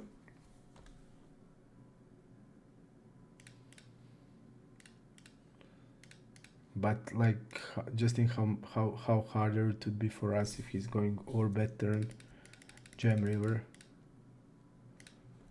It would be way harder.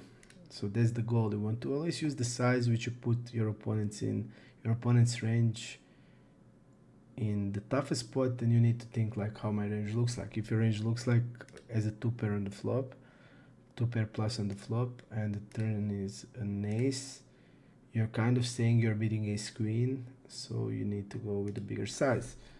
He didn't do it, but okay.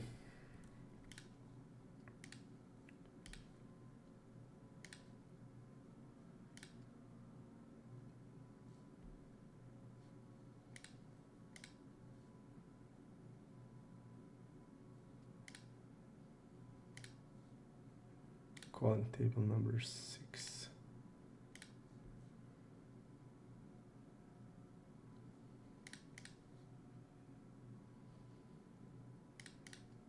We're gonna go bigger size, and I'm just gonna go like this, 125.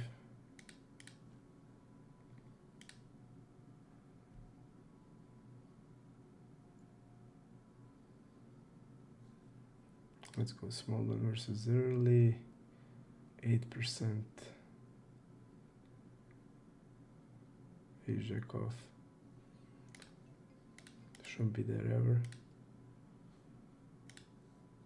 We saw pocket eights.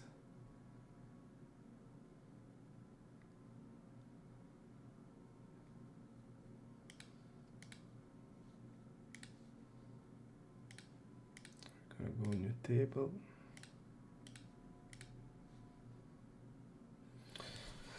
He goes with a check. I think check back.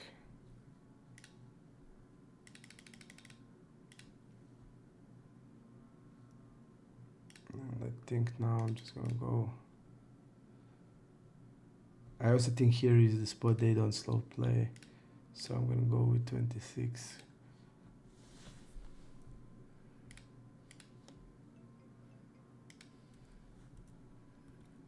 Let's go with eights.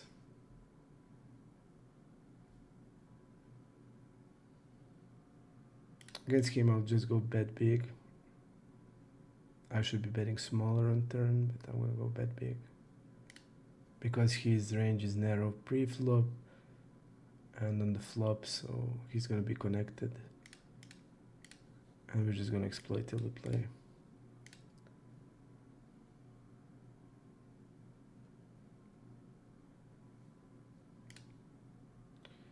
On turns, a lot of small sizes has a lot of sense. 75 doesn't have that much. We want to bet still ace king, king jack. It's very good connected for cutoff range. So yeah.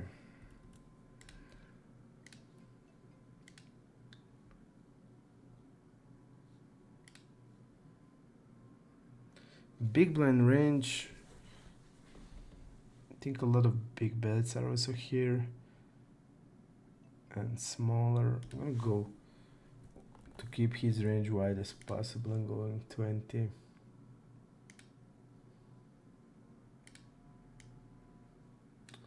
Against him I will actually be folding.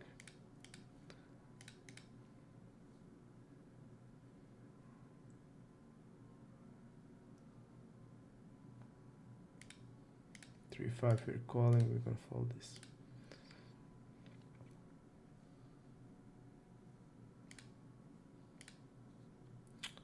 Eights, we're gonna call.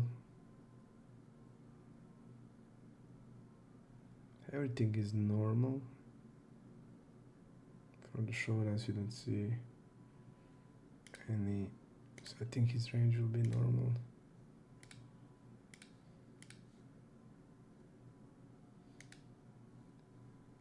Our hand is a fold or check raise.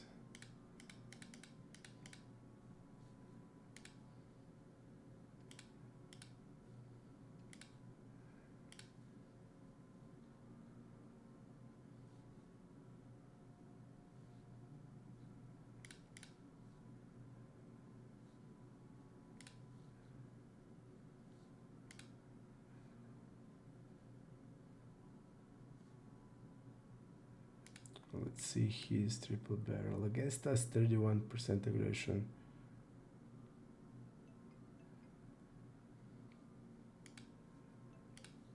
I actually think folding there is not bad.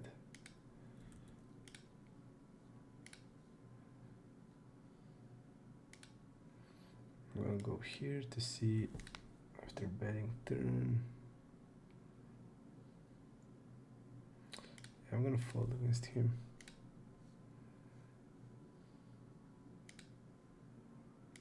I'm betting half here.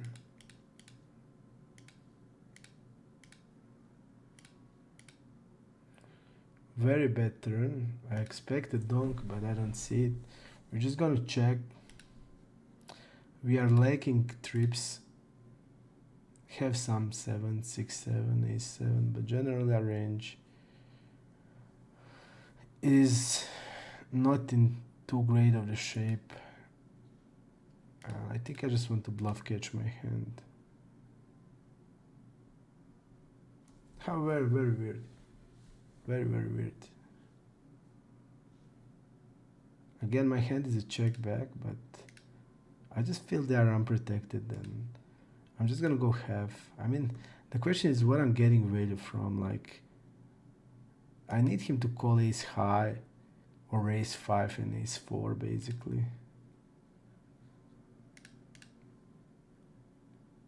But I just think they're unprotected here, so I'm gonna do it.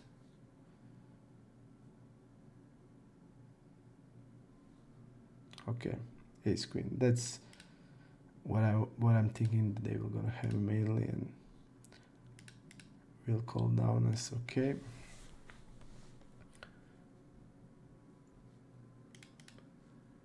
I like it.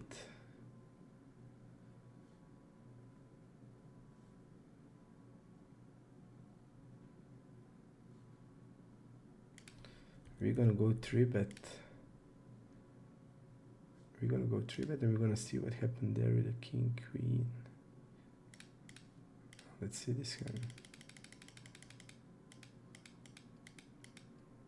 Check raised.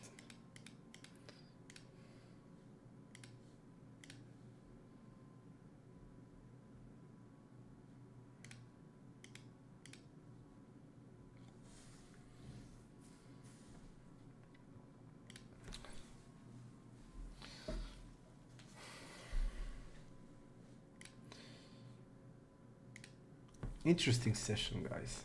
I hope you enjoyed.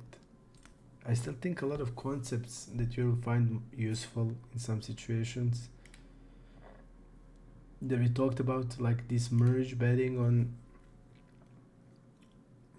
with 2033 and 2020 on turn, where the guy played 10% on river with the ace king there. If you remember that, when I was talking about that concept, I did explain you how the concept works. It's very good strategy, very hard, because people need to bluff raise you a lot and they are not doing that, so it's gonna be tough for them to defend. They need to defend a really huge on rivers and turning bluff raises. They're not doing it. Okay, let's see there. Really interesting spot. Wow, really nice play. Nice check. I mean, call 3-bet to jack 8 is not that great, but everything else felt nice.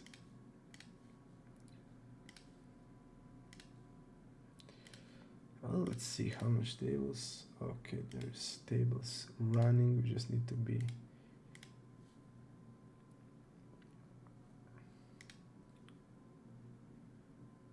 I'm gonna fold.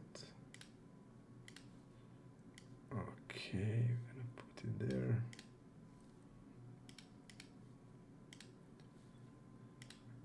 Okay, pocket fives fold.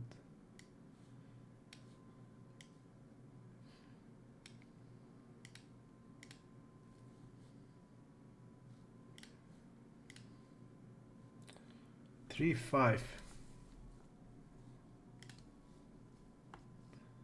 Let's see what happened there. It's 7-10. Evergreed. What he.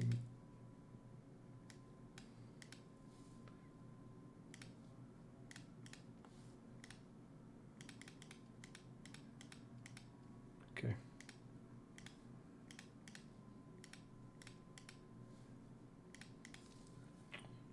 We get the new table, guys. That's good.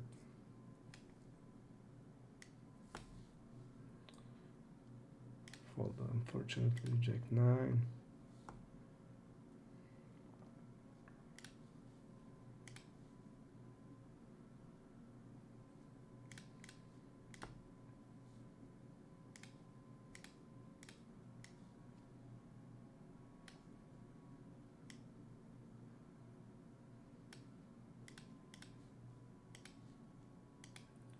Three, 8.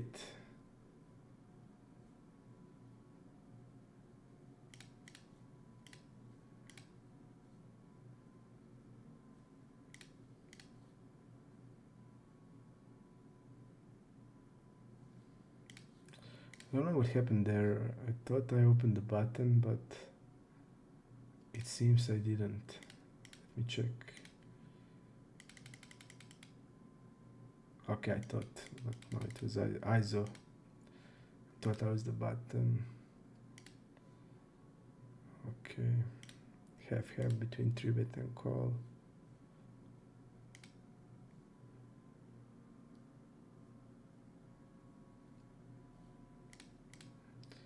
Jack 9.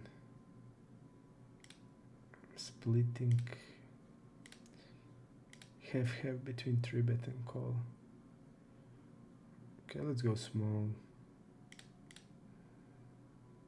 Again, to keep him wide.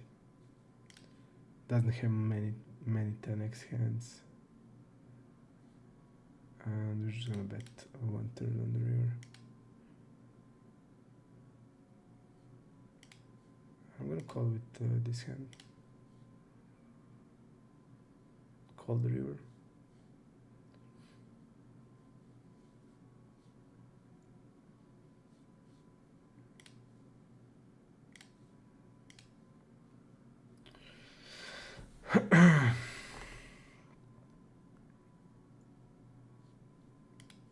King 8, mixing 3-bet and a call.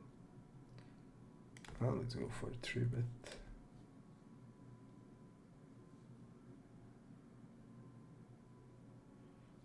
I come from heads up, so I mostly like to play heads up. If you want to see a heads up session, let me know. We can make it happen.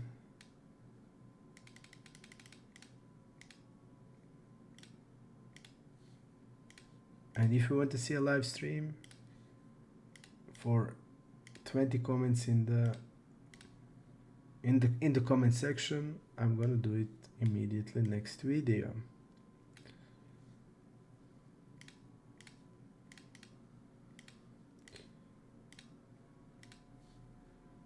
Okay, we have 6 tables running. 6-8 is gonna be called.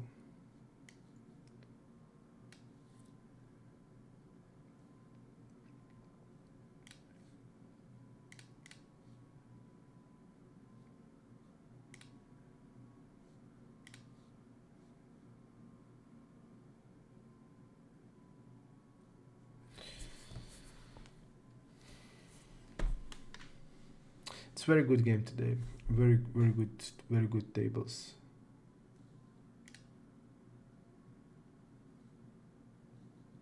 You have a lot of weak regs.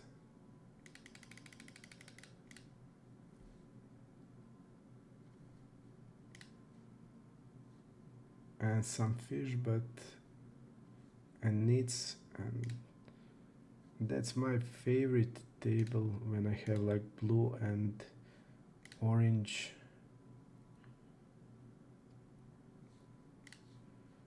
These are the needs, these are the weak regs. In last few days I had a lot of green. I posted on my Discord the guy that was playing 94-26 and finished with over 1,100 and something big blinds. Get like 10 binds from me. And also yesterday there was a guy on 2 tables, super deep, playing every hand strategy.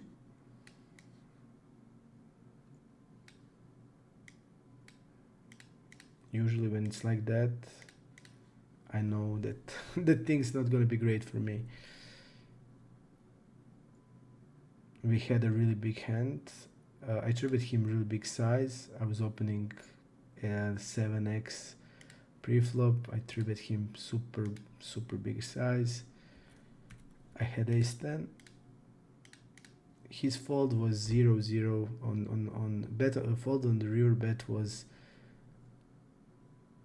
0 to big size, 0 to medium size, and like 20% to smaller size.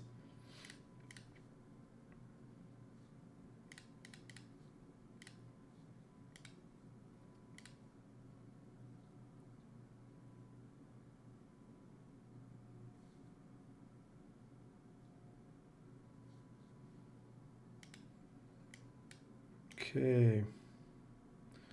See, like his range is really wide.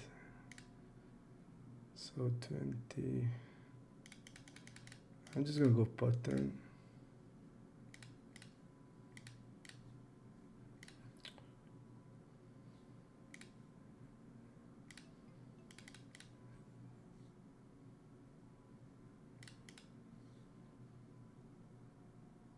He's gonna hit the he's gonna have random 7 and like 8 jack. Hit the 8.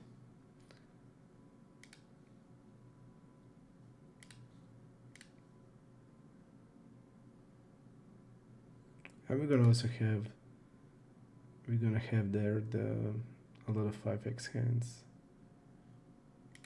Play like this basically always.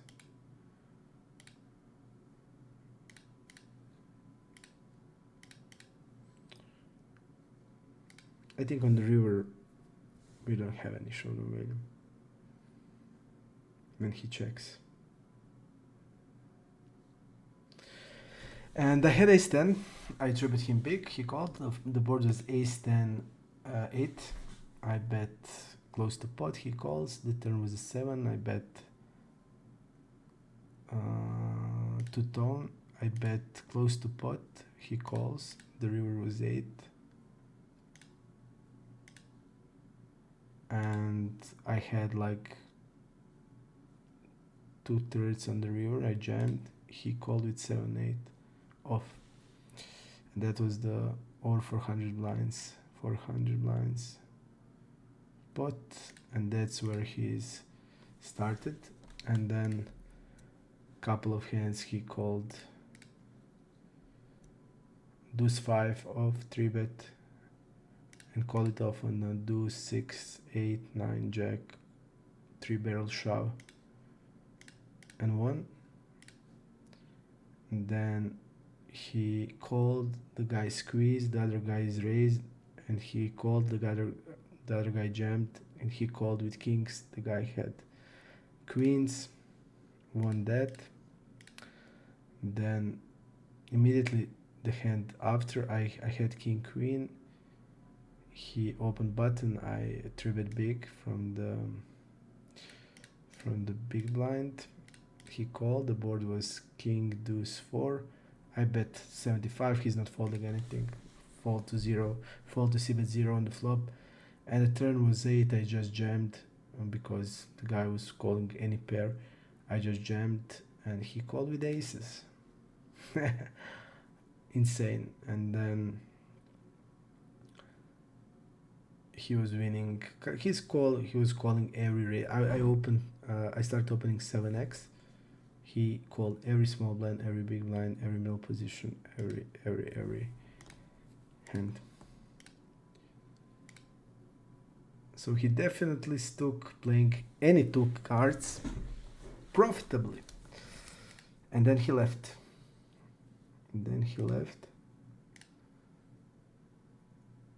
He left.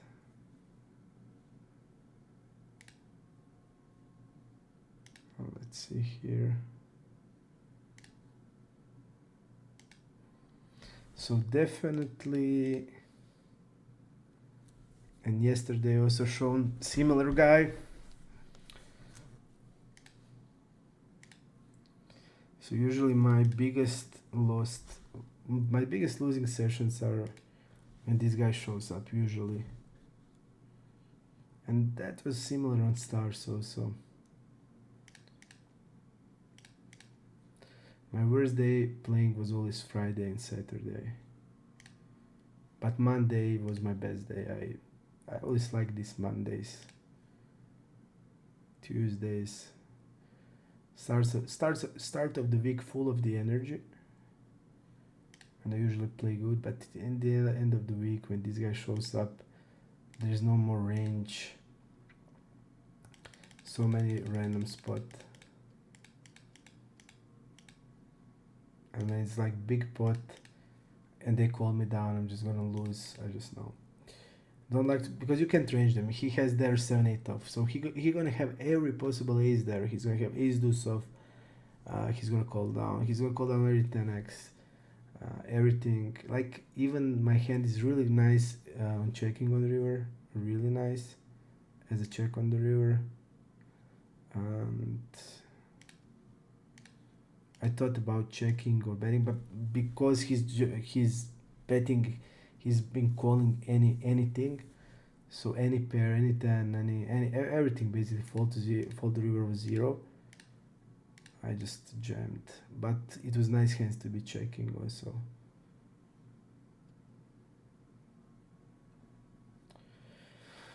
I'm going half.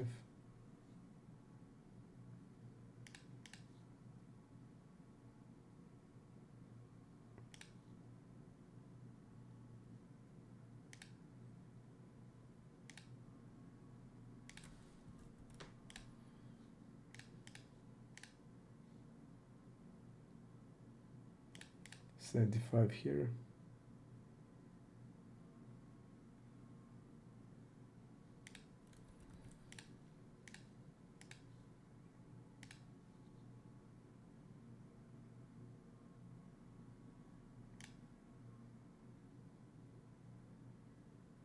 Okay,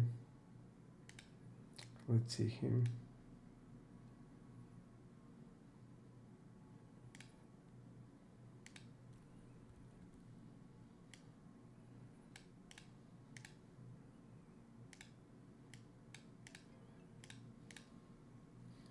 Let's go 75 exploitatively because the guy has been overfolding to triple barrels, and after he calls turn against an overbet, he's also overfolding. So, and I think he's calling 8s and 7s and hand like 4x on turn.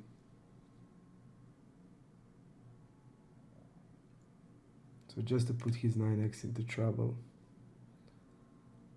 he actually folds. His fold to triple barrel is huge. So just to make him, because if we jam, he can easily fold everything, but so we just want him in this point exploitatively just to put more pressure on him to call some hands.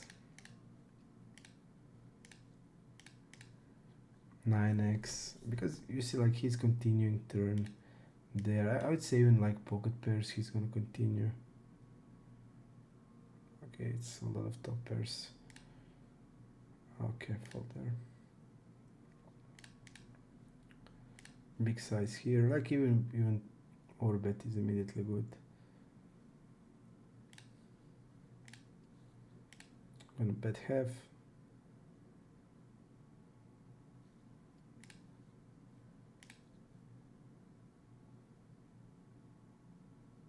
He's folding 54, so he has a jack or queen very often. He's not folding anything on the turn again. He gets there, of course, today. These guys just, against me, they just click call and that's it. They're just gonna win it.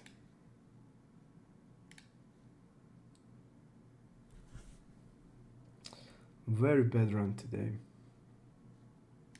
I was hoping for starting of the good run, but all my sample on iPoker has been like this. There wasn't any heater, actually, no heater. Just like these sessions where you trying to make a hard call.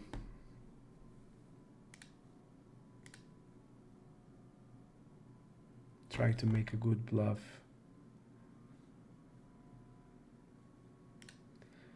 And then when you get set up like kings versus ace king, 140 blinds deep, get it in pre, lose basically all ins, all flips. So I'm still waiting for that hitter, guys. It has to come. But with sample, I did grind back to decent win rate after the terrible start. So without sample, I also felt, I mean, I'm gonna check raise against him. He's overfolding heavily against the check raise. So we're gonna check raise this hand immediately. We have pocket 9s, ace 9, ace 5, pocket 5s.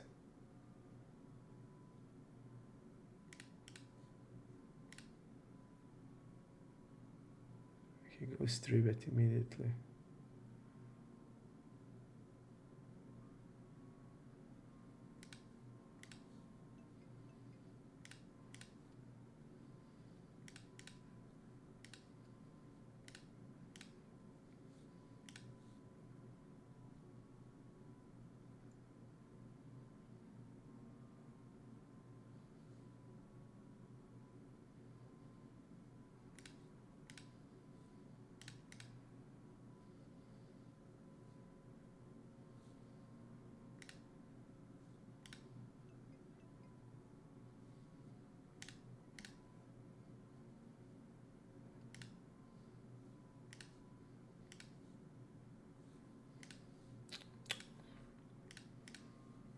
I want to wait a bet like ace 5, ace 9, because I think he has like his range is basically give upping, so some kind of bluff like a 5x mostly. I thought he used the 9x and hit the second pair.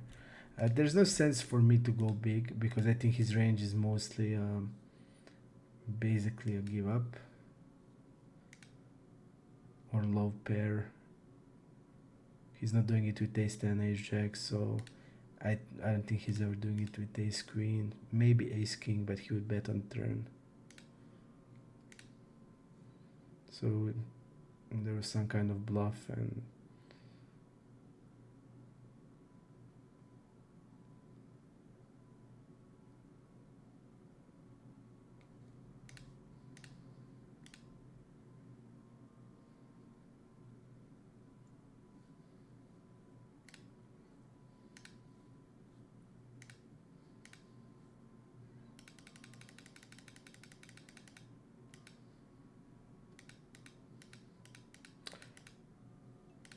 it's gonna be like a 5x there. Bluff, but we want to fold him out of that. I don't also think there's much sense in me going big, because how my range looks like, I'm gonna have ace 9, I'm gonna have ace 5, I'm gonna have pocket 5s. I think all of these hands, like against his 3-bet on the flop, where he's basically saying he has a set.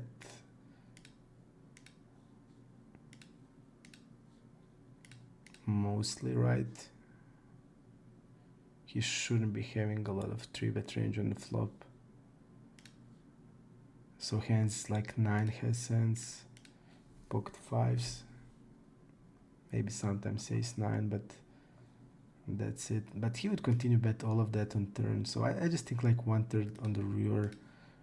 We want him to do something with his bluffs, basically. And when he check back, his range is mostly toward bluffs.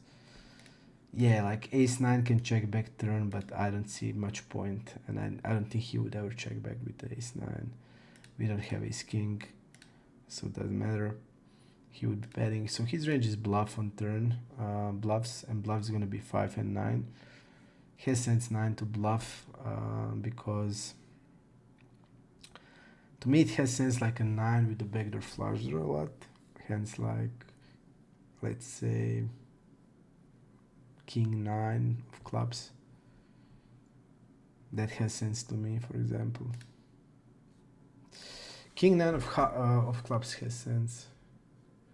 But soon as the range is like that, where we know he's not gonna have any mid ground, because if he doesn't have a mid ground ever, and I don't think he has also, he doesn't ever have a slow play, so his range is gonna be mostly bluffs. So it doesn't matter, like if I'm gonna have pocket 5s there or pocket 9s, I just want him to do something with the 9, bluff raise me or whatever, and that's it. So when he's like that, there's no middle ground, there's no sense for us to have a bigger size. Interesting hand. A lot of interesting hands today, I have to say, but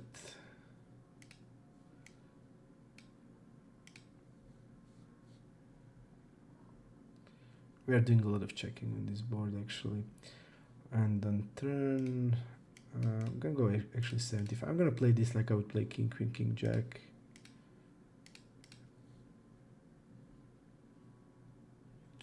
And we are deeper, so 100 blinds overbet is also okay on turn.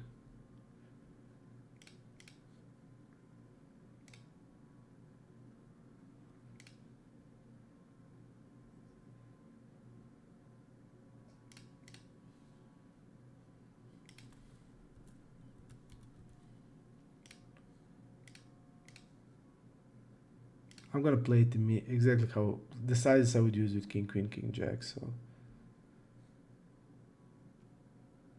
he's gonna have these 8x hands, that like 8, 10, 7, 8. Like ace 8 is calling 100%, but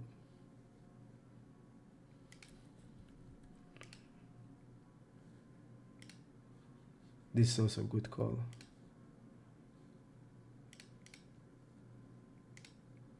With diamonds.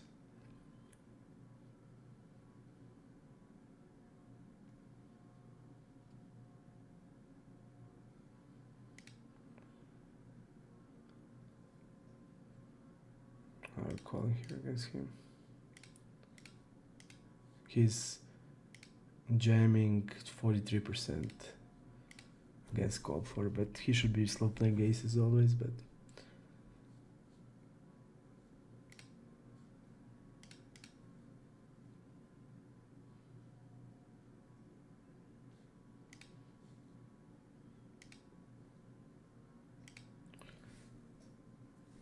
against the cutoff. Actually, I'm gonna go for a bet there.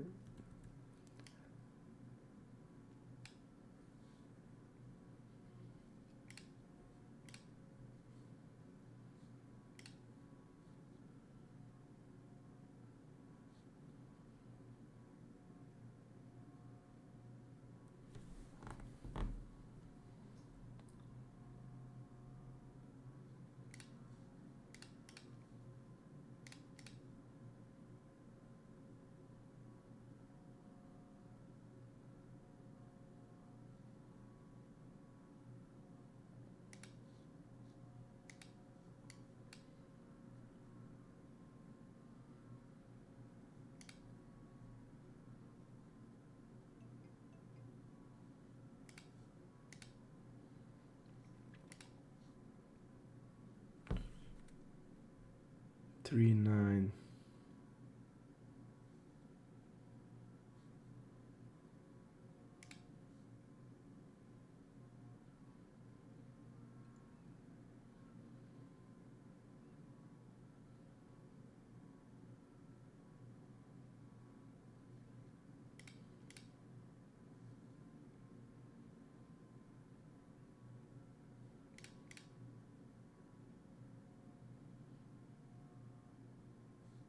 I'm gonna call for 6.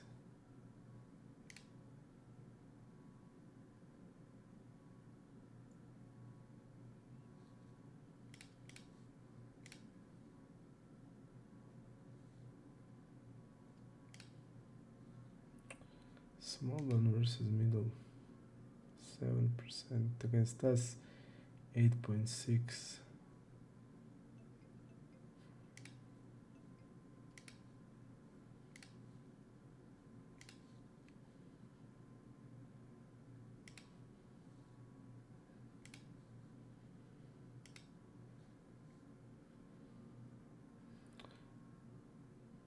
We're gonna go step here. We have queens, we even have some kings. And we block. Check raising range from queens and kings. So very nice hands to step. And here's weird part. To me it doesn't have sense this size. So this is the size that has 0 sense. So you're not even wrapping a jack, you're not wrapping a low pair, you're not wrapping a 6, you're wrapping some in between that doesn't have a lot of sense.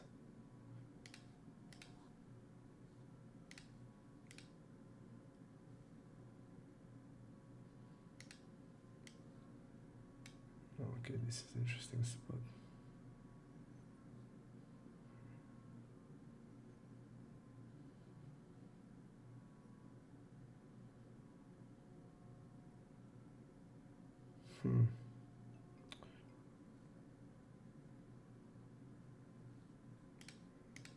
This is interesting. He's basically saying he has a flush.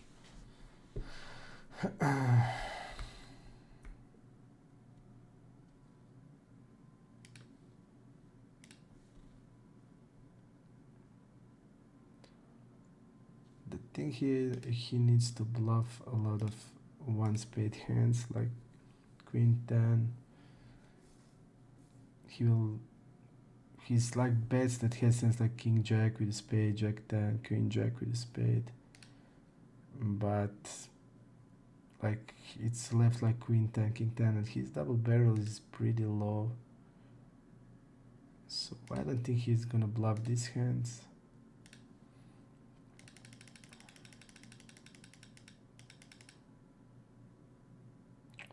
This size is also weird on turn, really weird size. Doesn't have much sense to me. Why would bet half pot here with your overpairs? think you always bet 2/3 or 75 or like that, or 125. Should I be betting 125? But not 50, so flush has sense with flush draw. We're gonna go small on ace 8-6. Let's see, his range is around 15.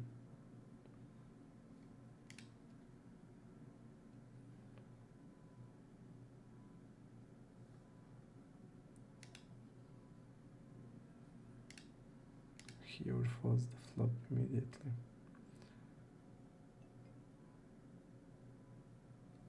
I'm gonna go barrel it.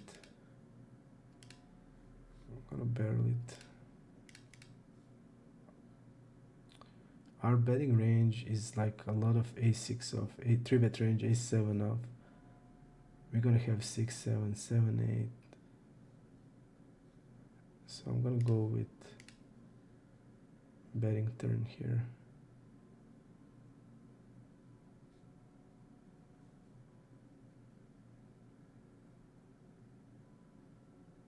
Okay. We need to find a new table.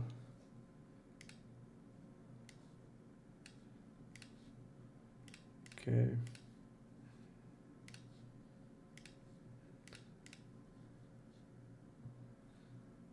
We didn't get much today, guys. We didn't get much hands.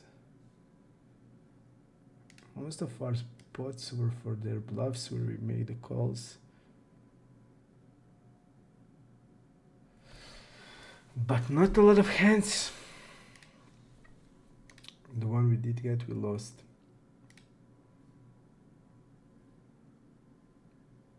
That was because I was a little cocky. I said upswing is on the way.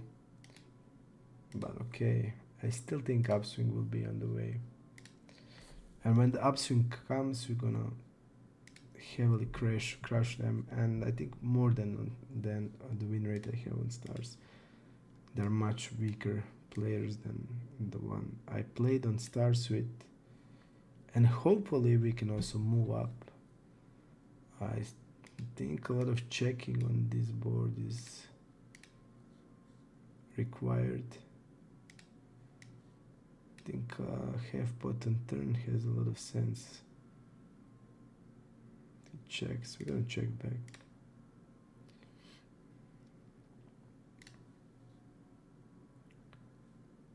It's nice to block 8-9 hand that can go with a check or small bet.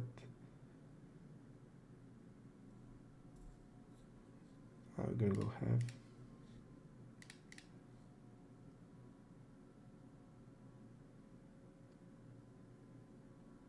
The bad news here is we are blocking his calling a range of 8x like ace 8, king 8 that can call. So I would much rather bet like a jack 7 on the river than jack 8.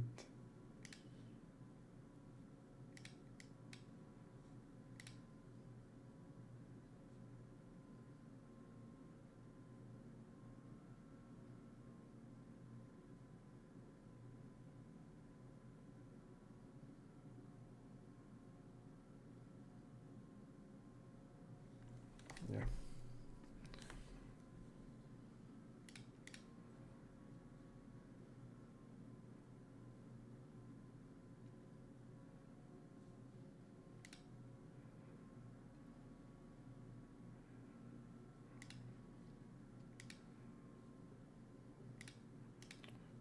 A6.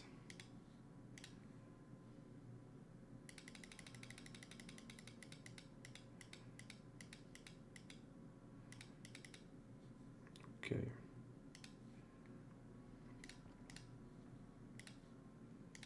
I would only have 1/3 size on this board.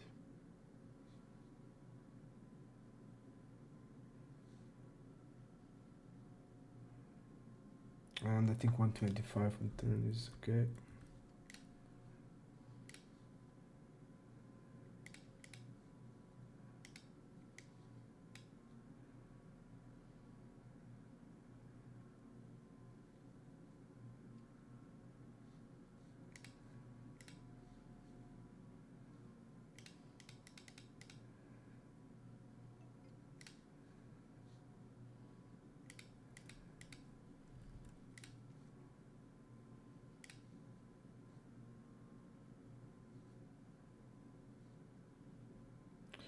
Let's go with 23.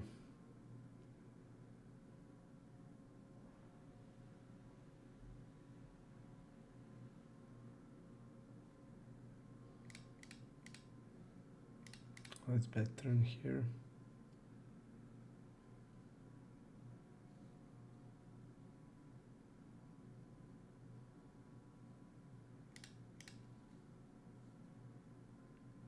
Okay.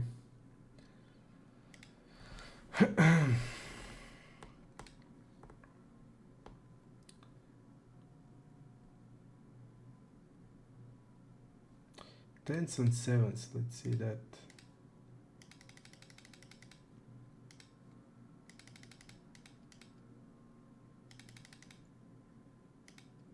Killing called it tens, okay. We're gonna bet 2/3.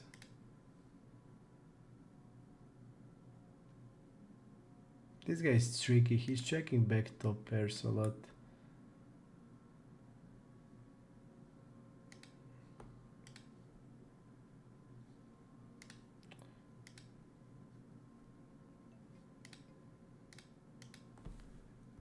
Let's go like this.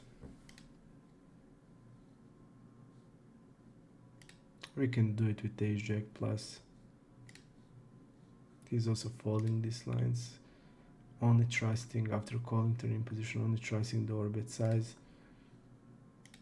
So I think it has sense for us to go against really capped range. A lot of 9x, 8x, ace, low ace-x. So I think ace jack can go easily for value. Ace jack, ace queen with bigger size, even ace 10. Like 125 to 150.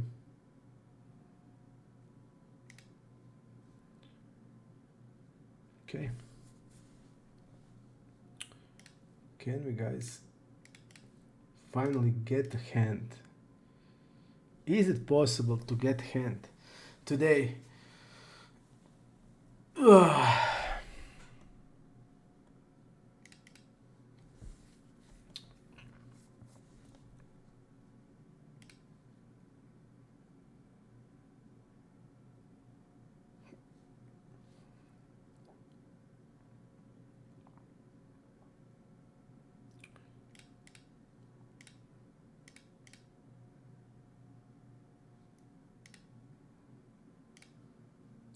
Check on table number 5.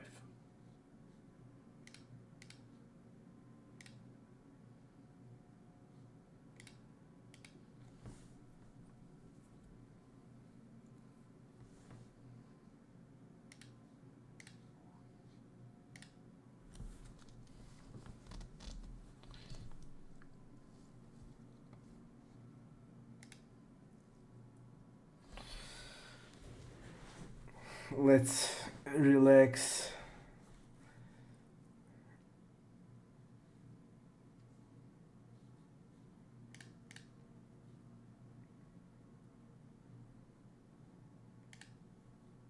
Watch the other tables.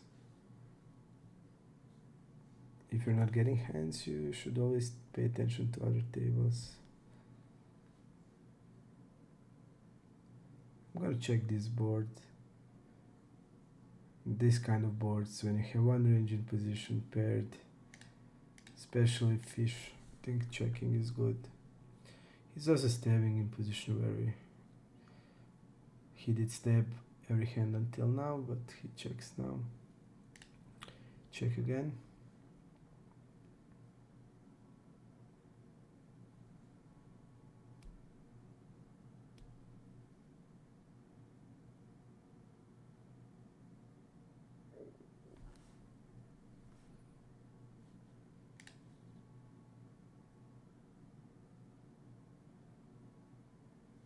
Check.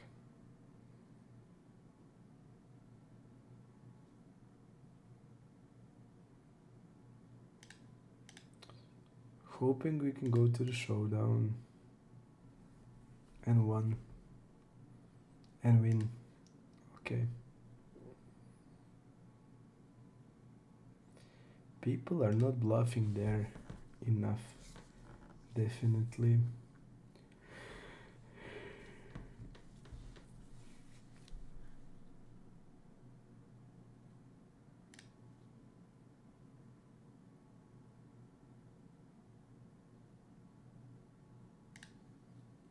Let's see, pair of trees.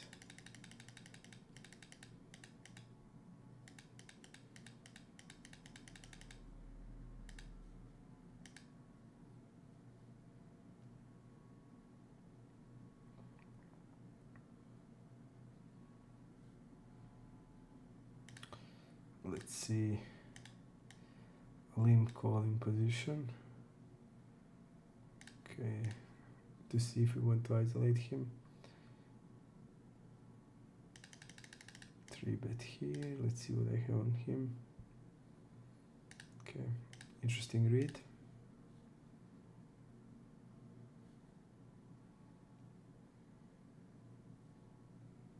Very interesting read.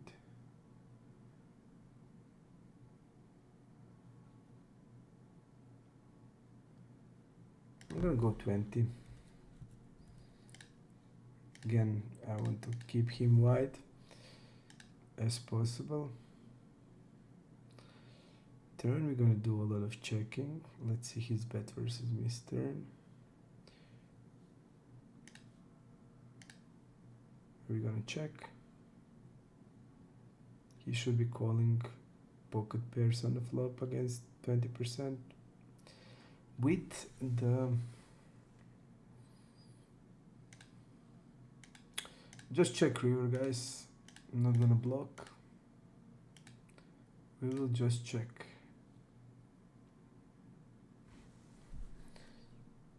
Nice.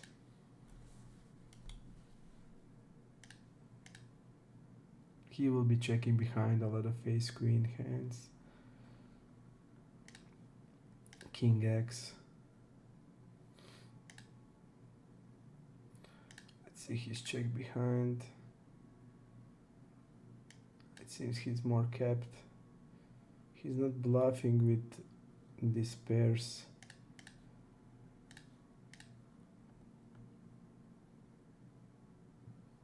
I don't think he has much of the showdown value.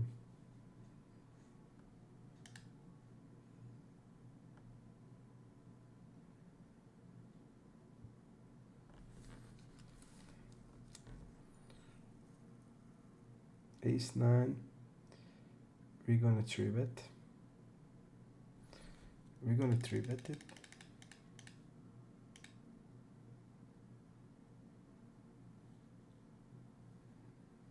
I'm gonna go here also.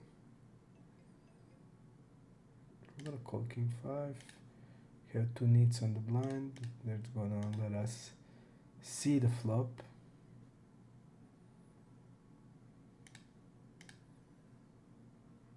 Look at this. This guy has called 3-bet range. That indicates his called 4-bet range is even a lot stronger than normal, because he's gonna call hands like 8s, 7s, so 9s maybe even. So we're gonna call. Check back table number 4. And we're gonna call with ace king.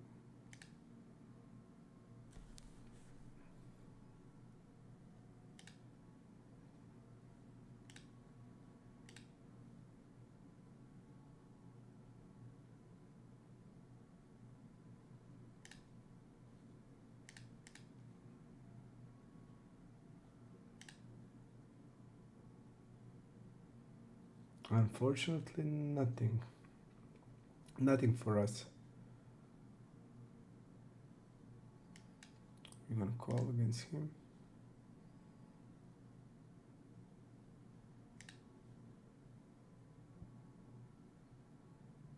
We want to call with the club, and deuces, I think, fold. His range is also narrower. I see he didn't even 3-bet, so his range will be stronger. We're gonna go 12.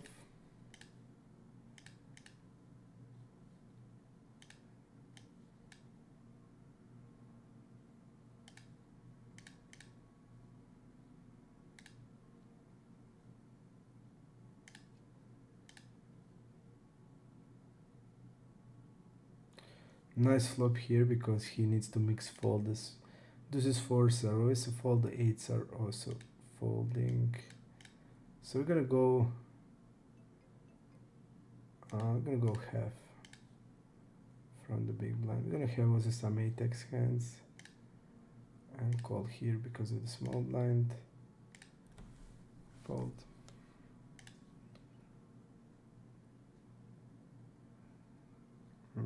Okay. Let's see what we can do here. Yeah, I'm gonna go overbet here. We're gonna have 9x and I'm gonna go raise. We're gonna go 9.9 with a raising. Let's see his strategy in a multi-way. Low c-bet frequency. He did c-bet ace-jack on the jack 8.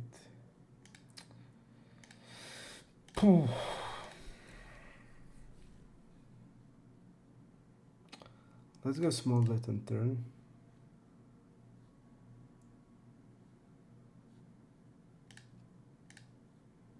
We are not good, so bluff here. Because I think he's just gonna fast play. If he's gonna have the flush, he's just gonna fast play and we can attack like 9x.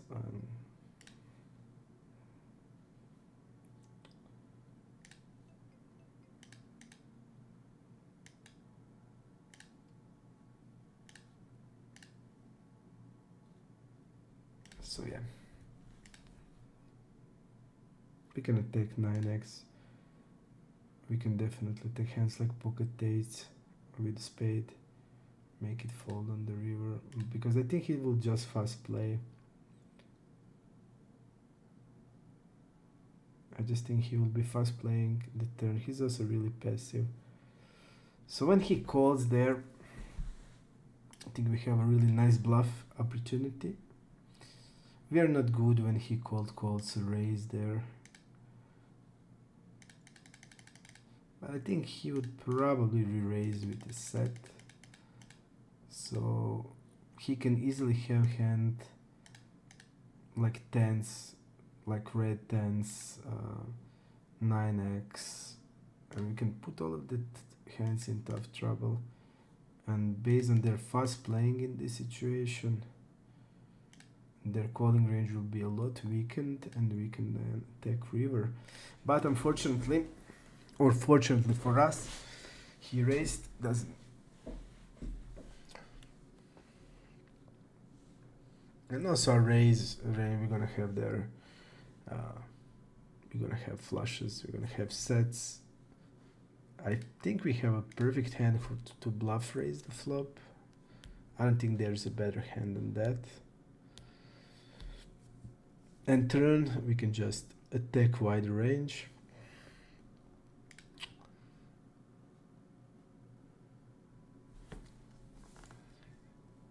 I think he's also thinking, okay, this guy has a hand, I can just fast play, he just has a hand.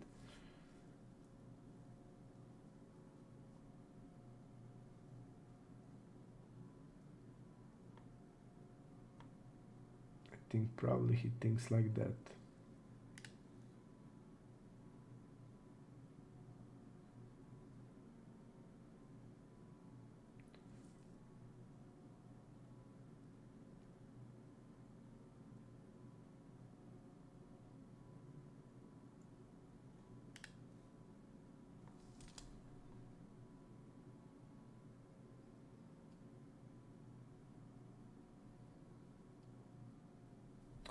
Interesting hand on table number 4. Let's see it. I want to see it.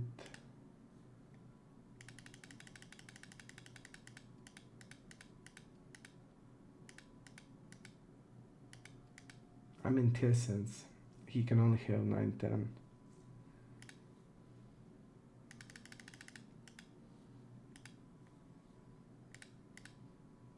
And also I think the 4-5 will be check raising a lot. So basically he can only have the nuts and the nuts portion of the range. So it has sense to be jamming.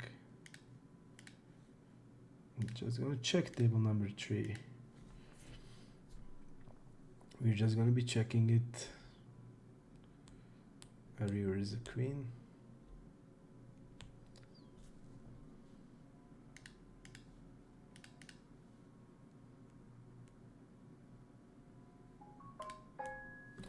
And we win.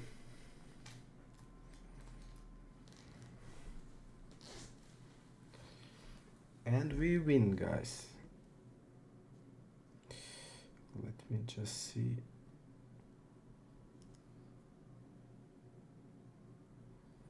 Okay, nothing important.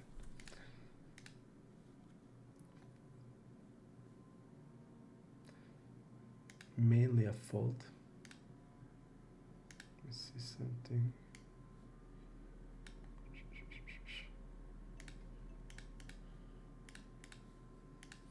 Mainly a fold.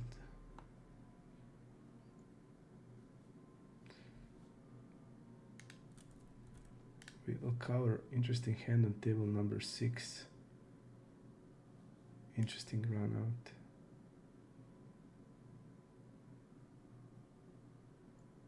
Interesting run out.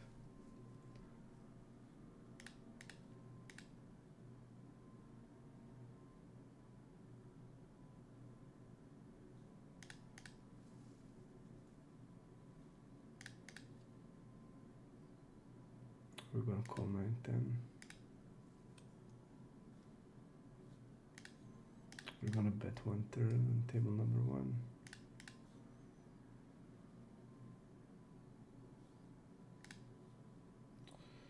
And we're gonna go bet like 32 on the river.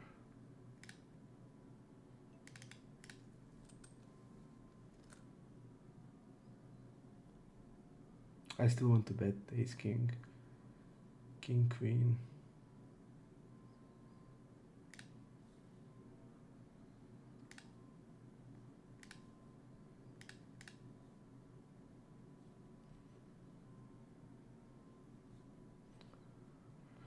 He doesn't rep to me much, guys.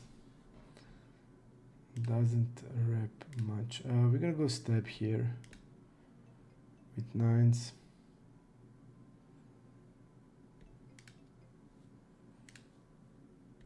He's now repping, he check back the overpair, which I aces and kings, which I seriously doubt.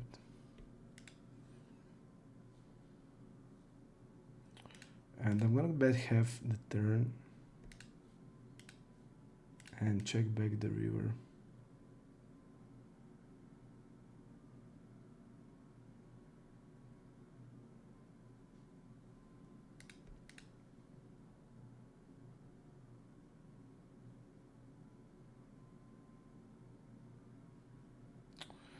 Yeah, I seriously doubt here. You're checking aces, don't have.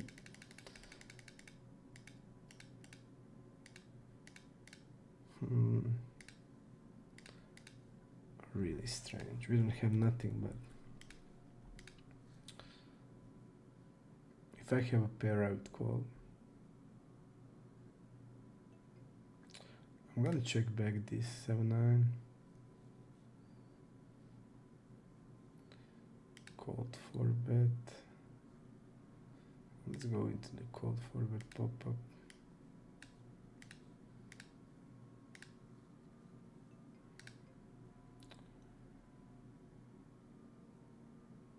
As in position.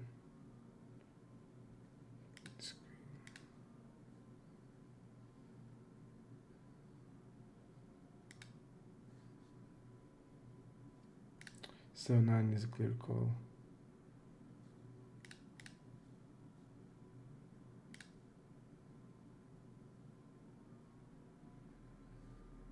And I'm gonna go with check raise here. And I'm gonna go 19, 22.5.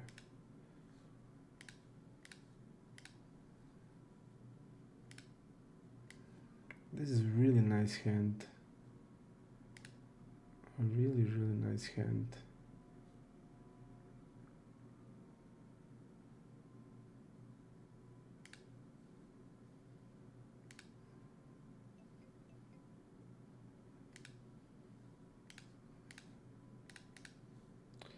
think we're just gonna barrel it off, guys.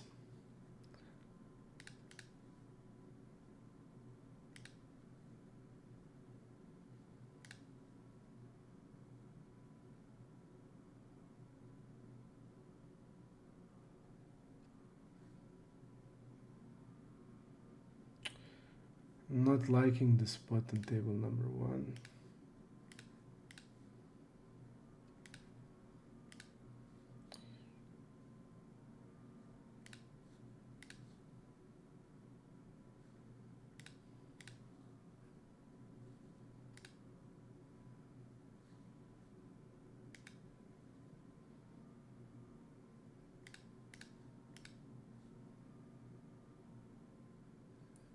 Not the greatest spot.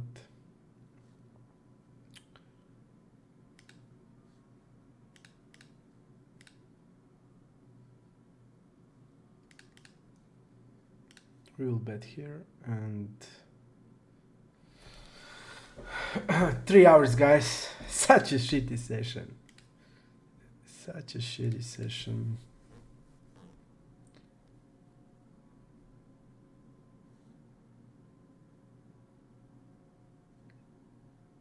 Going 1/3 here.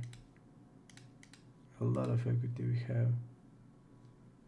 And there's no better hand that we can fold because 5/6s are not folding or 7x. So we're just gonna try to deny equity and gain equity for ourselves.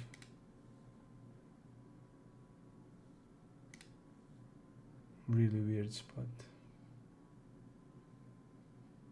And we have clear call.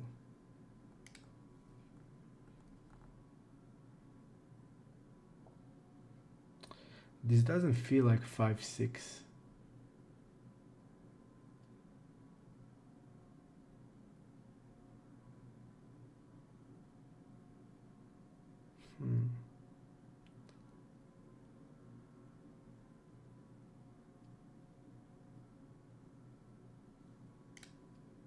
This is called Queen 10.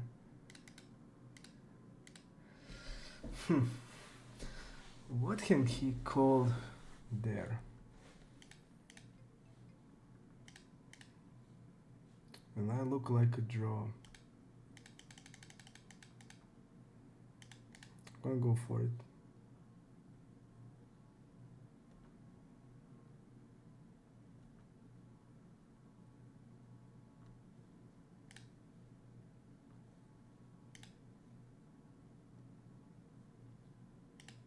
Nice. Nice, guys. We are fighting. We are fighting.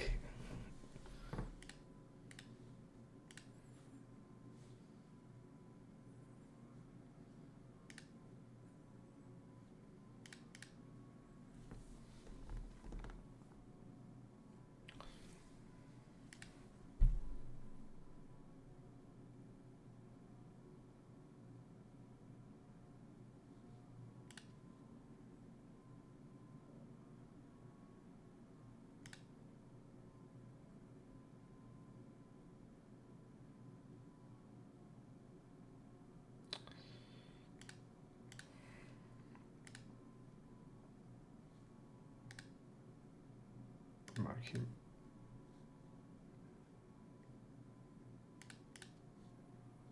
Queen 6, we're gonna call.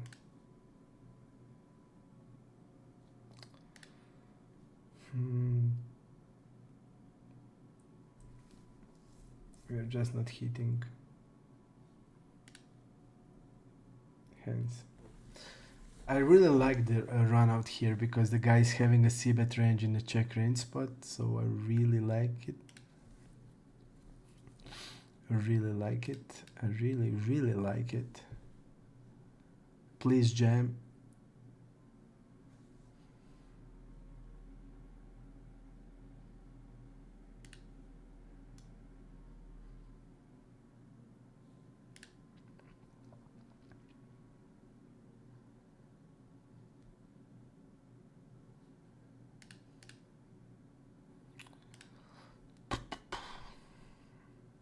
I would really like to see a flop with this hand, but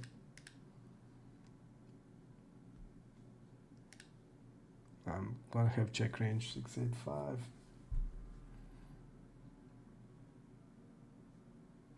And just bet.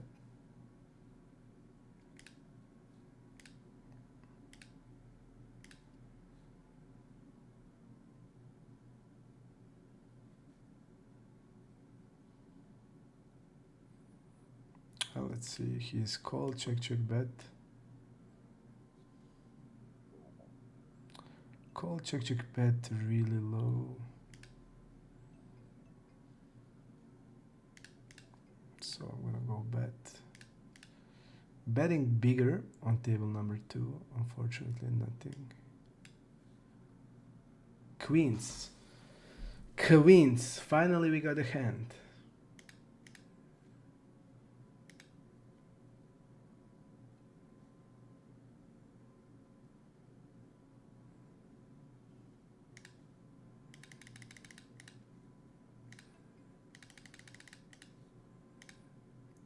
Let's see the read I have.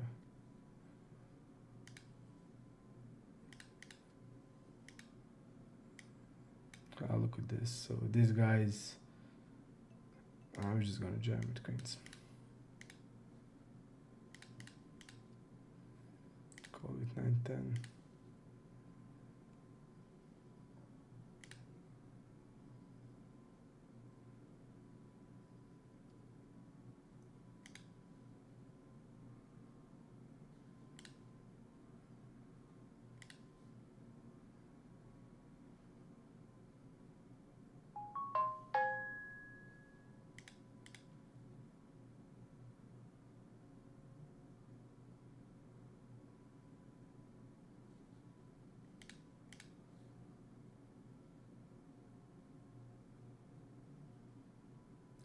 I don't know which hand can be taken in this situation. You have a bluff, you have a value.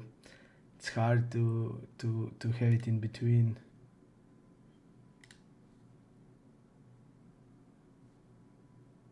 Looks like he did, I don't know, 4-bet pocket jacks and then thinking that's he want to call down. But I don't think he's 4-betting jacks to fold. So let's go 1-3 king 7 jack. We have pretty nice hand and nothing.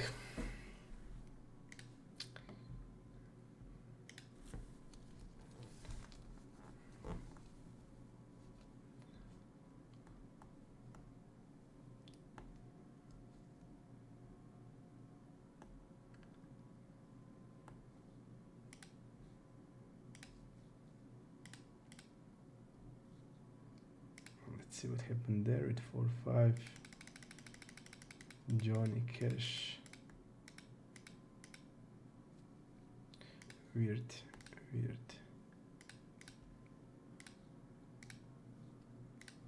Very weird.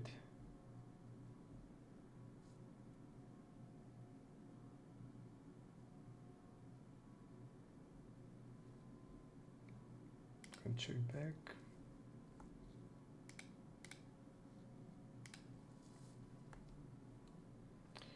I'm gonna check back there. Bet is also okay. This combo I would be checking. And find a new table.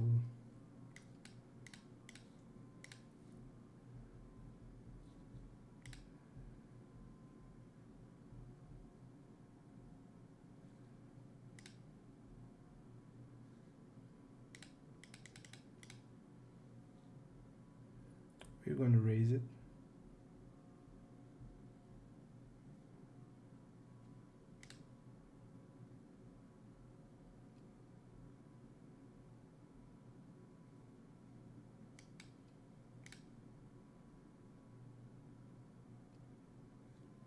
It looks like he is having ace queen or ace jack, looks like that.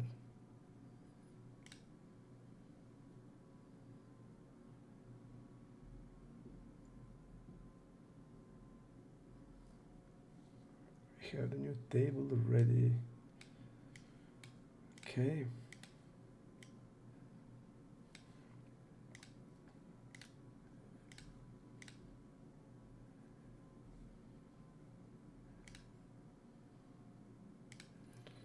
Let's bet bigger here.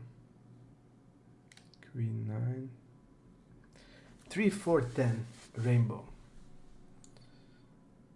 Let's start with the small bet.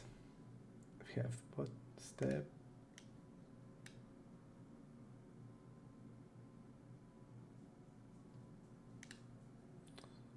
Don't like that turn. Don't like it.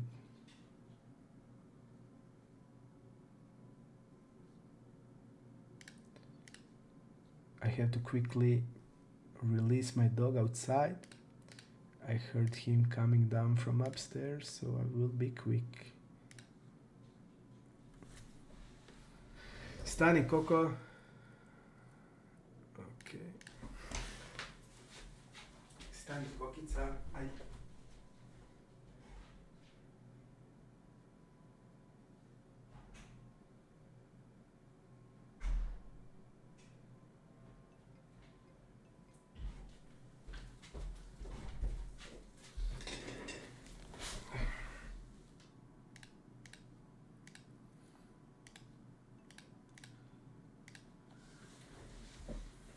Okay.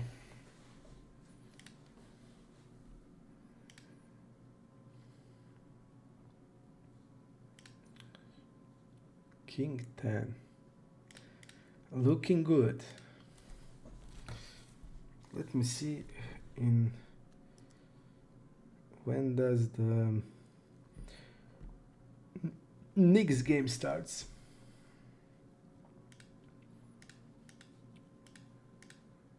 Knicks game starts in 2 a.m. my time, so in 13 minutes.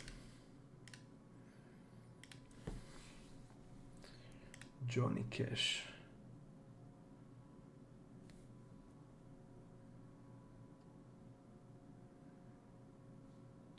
That's the new type of fish type. New type of fish type. So low end to showdown, lower call river, low end with soft flop, passive, folded type, more range aware.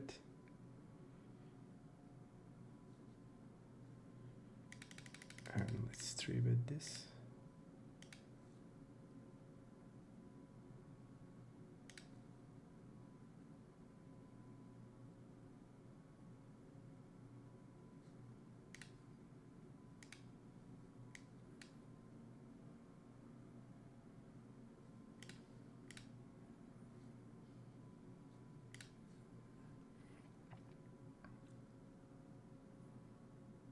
What's going on? Table number 3. Small bet on the river.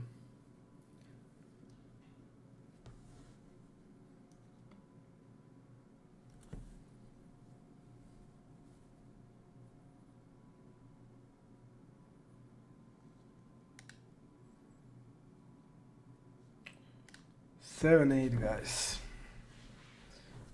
Not our board again. Just gonna check back. This is his double checking range, not folding that much and not folding river, so we see even a lot of top pair hands.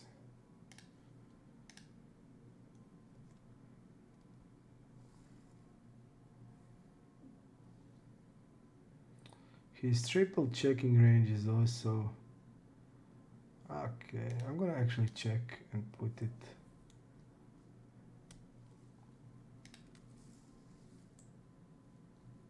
We are calling river here, and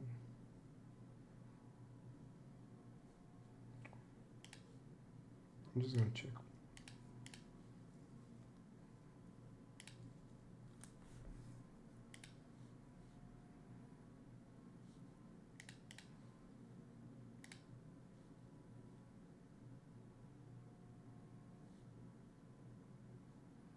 Calling with eights.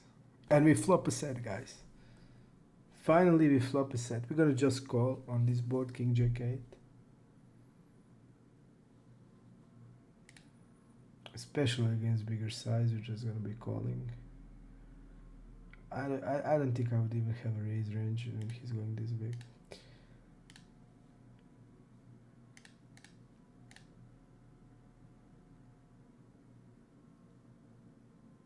Yeah, we're just gonna be calling again. I just think he's gonna be having too much of this like ace x, like ace deuce through ace 7 off a lot of combos that he'll try to pressure. So we'll just be calling it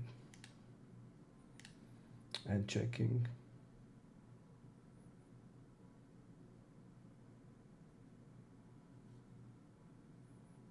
And he had aces, unfortunately.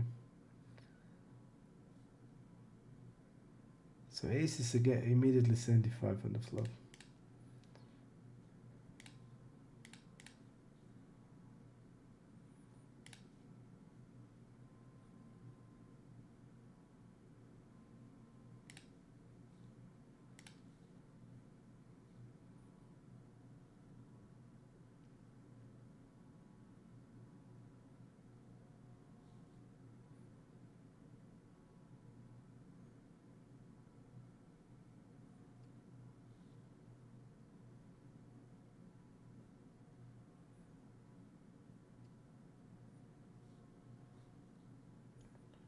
I'm gonna go 20.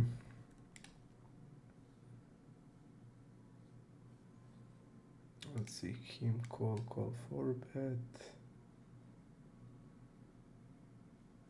Called with jacks.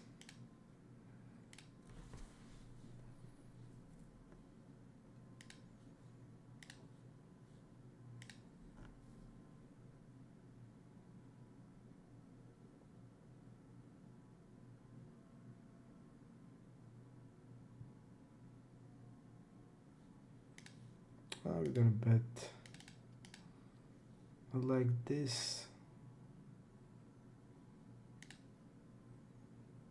I think our hand is a triple. Blocking 5s and 6s, that's gonna call down, so it's immediately really good hand.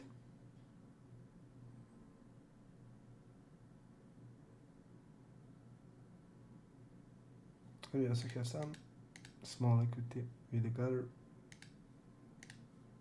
I really like we are putting pressure on his ace highs, king high floats, backdoor floats.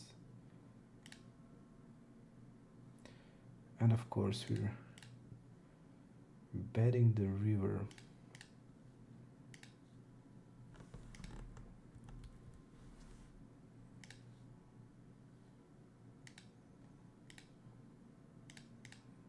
We're gonna continue betting.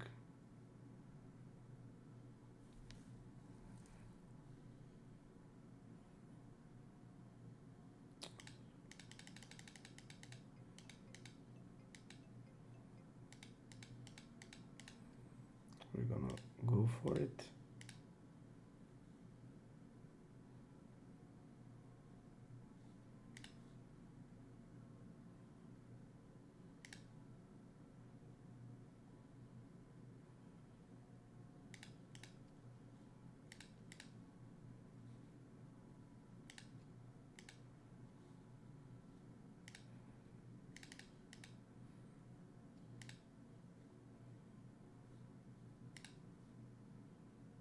We're gonna block river.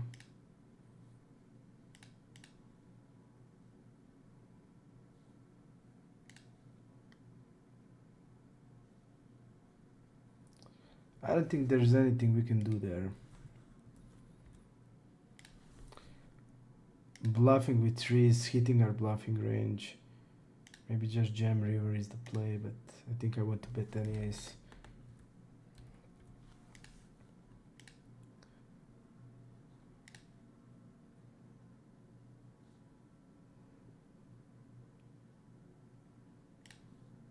I just think I want to bet any ace, basically. Yeah, these green guys are just killers of me. I think like against 99% people there, he's when ISO and triple barreled in this spot, he's dead. Like,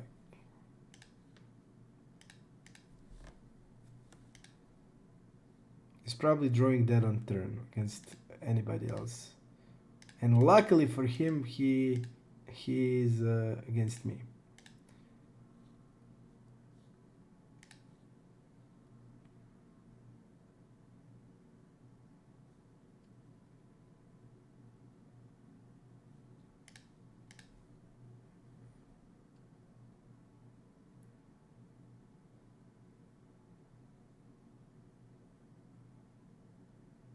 I will follow the flop here.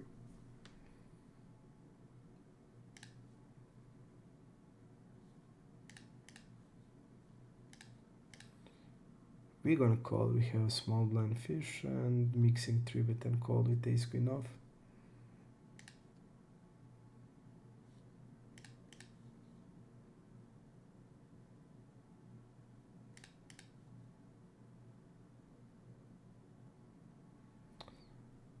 And this is our board, but our hand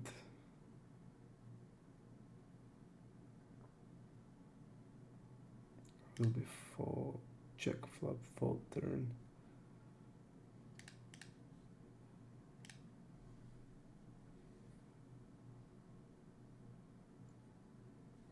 Try it now, bluff catch him.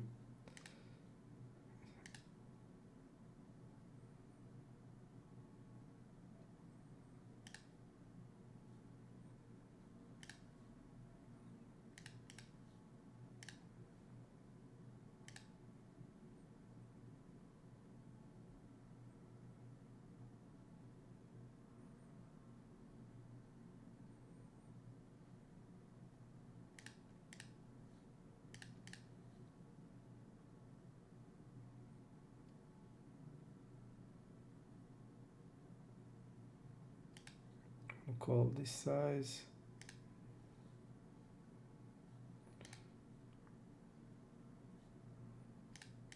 I'm gonna bet immediately. Bet big on turn and bet big on river.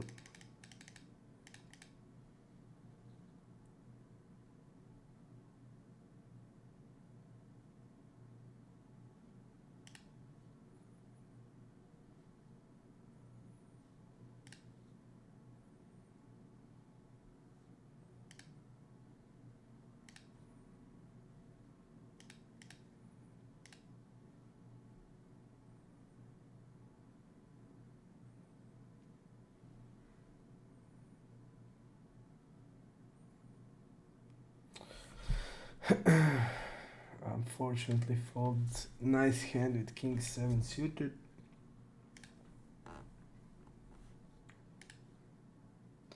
Would love to see a flop, but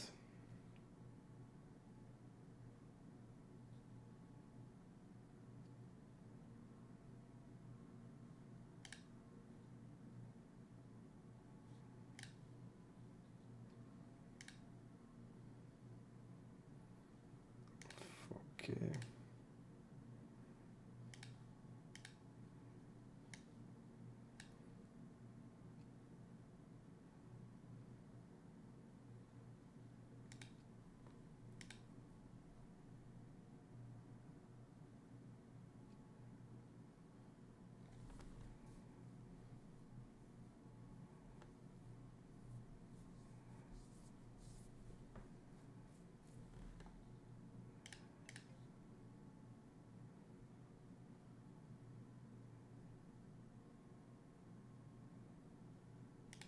Our worst hand, basically.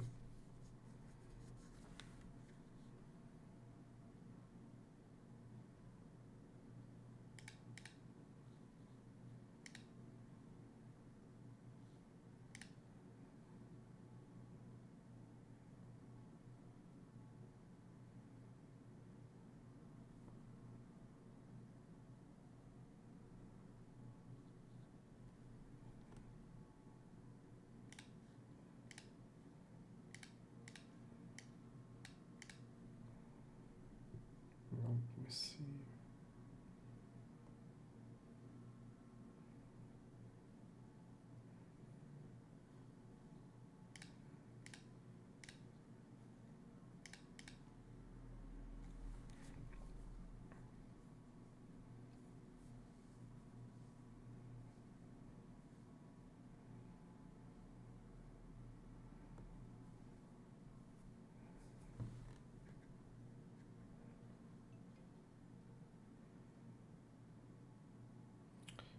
I'm gonna bet big on the flop.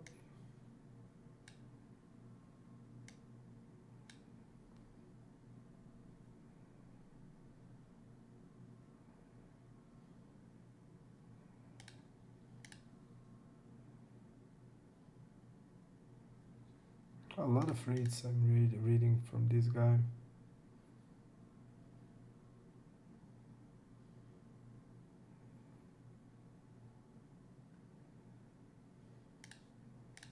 Very nice reads.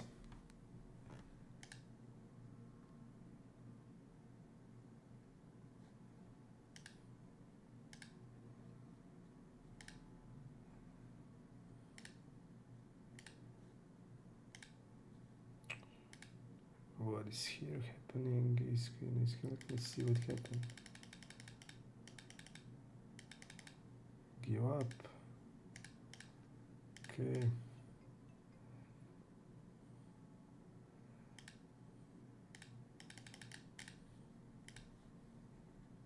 Call it 4-6.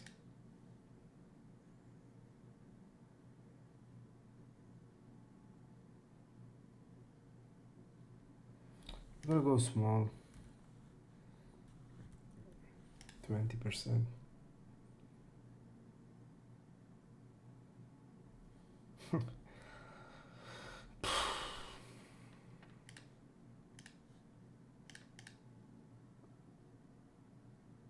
We had the nuts.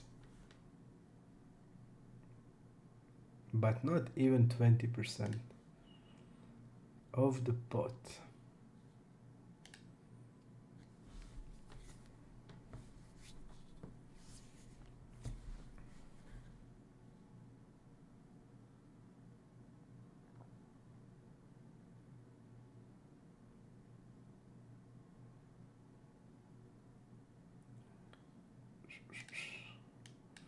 Let's go for a 3-bet, guys.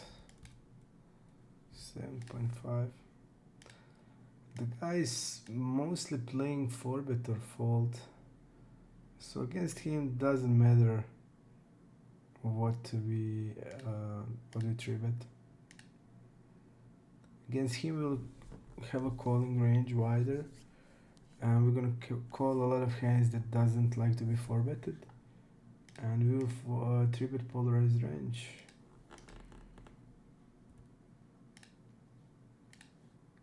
Against him, 3-bet hand like queen 10 suited is not gonna be really good. Or ace 8 suited. So against him it would be crap and hands that easily can play against 4-bet.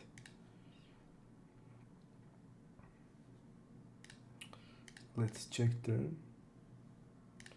Try to go to delay river bluff.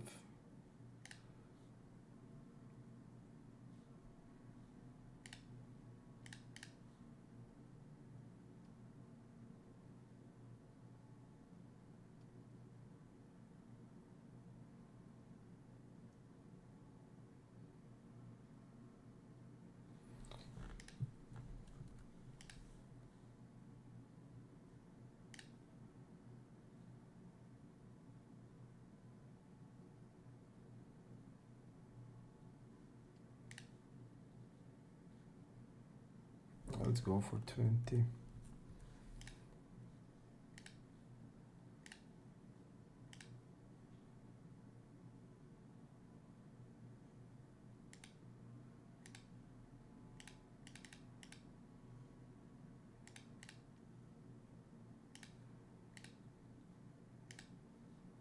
And here I can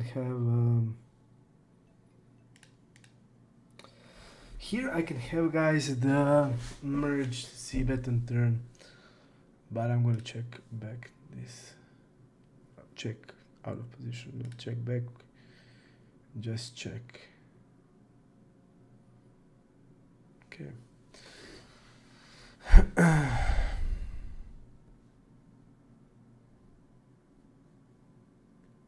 Let's see his call, check, bet. Just to check.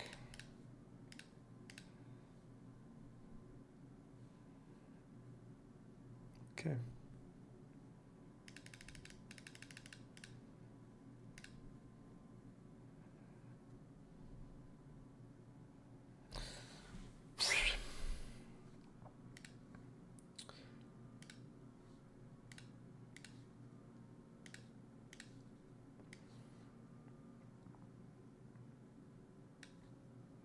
But there, you know, it has sense. After 20%, you can go for value with queens, jacks. But it would be better worked if it's like king 5-5 and then go turn bet of 20. But on 9-9, it's like more trips combination of imposition with trips, so there doesn't have much sense to me, like it has on the lower part, like king 5-5, king 4-4, king 3-3, king 6-6.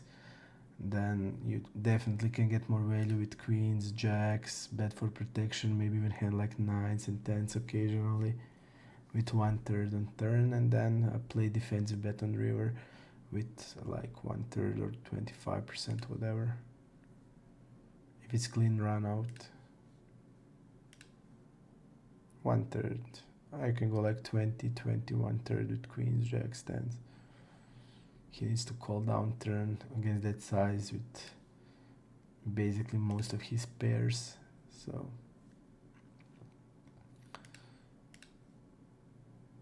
but like there, he has on the 9, he has king 9 suited, jack 9 suited, 9-10 suited, 8-9 suited, ace 9 suited, so a lot of trips combo, so not much logic. We want to bet polarized range on turn, and that's the basically main thing.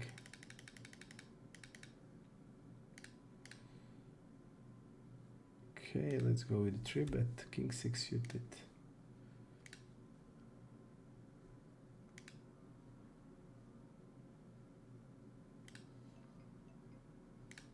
Let's donk.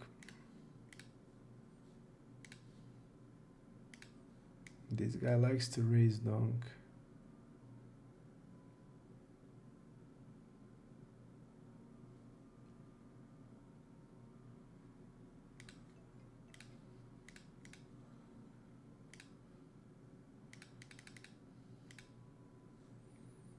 Let's go like this.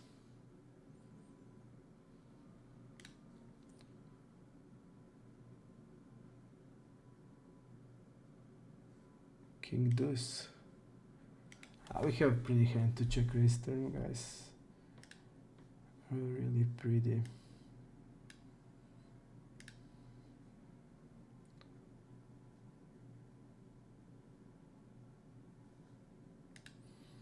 And I'm gonna go big, big, big, big. We're saying we have a king 10.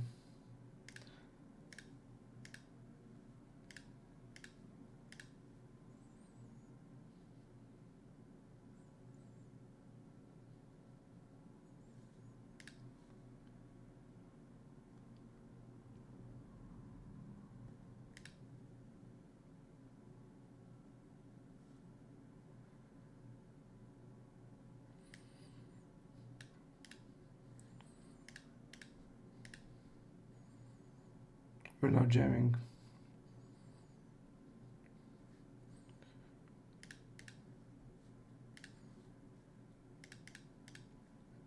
Same, I would play king 10.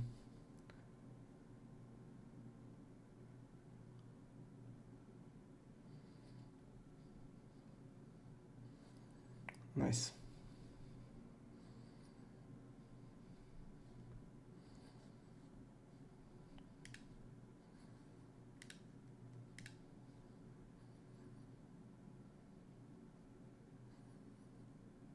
I think very bad call.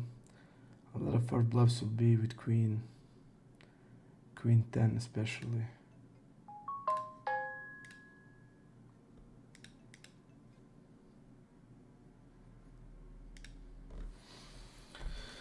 We get, okay,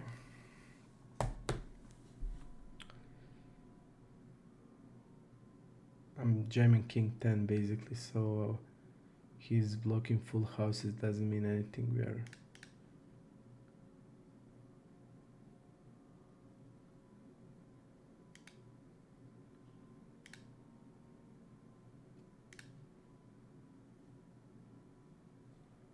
let's see if we want to donk here. No, he's c-betting 80%. He should be checking back quite heavily here.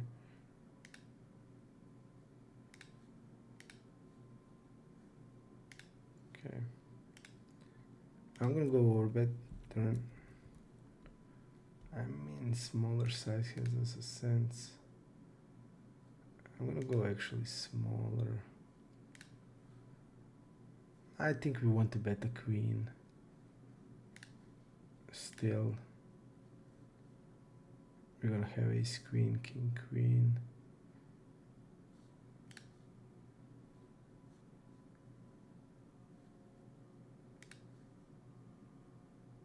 Okay.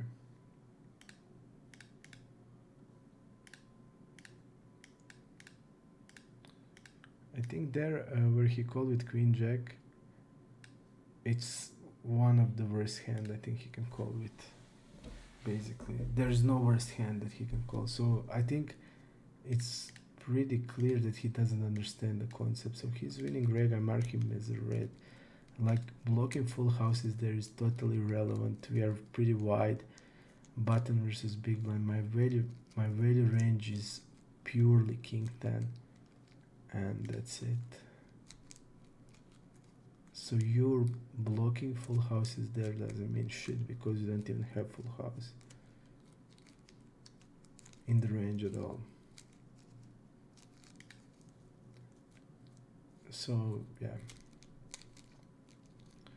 think the hand is pure fold. I know, like, so we get a gift actually. We got a gift.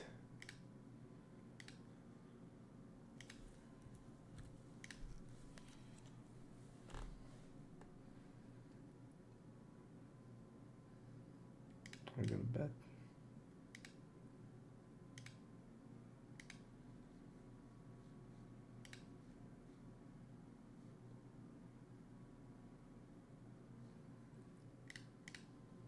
But when the session is tough, everything counts.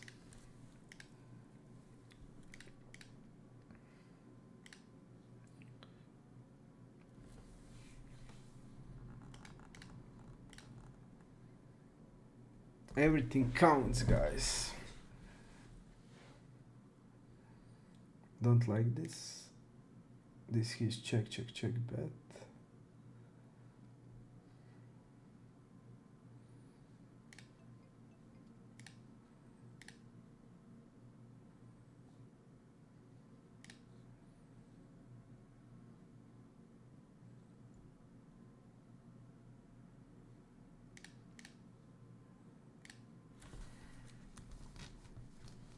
Ace 3. We're gonna call ace 3.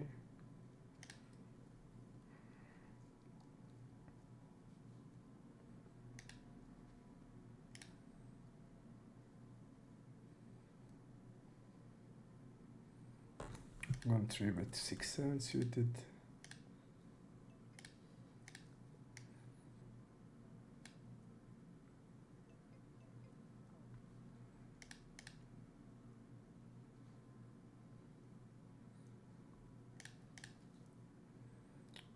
Call turn.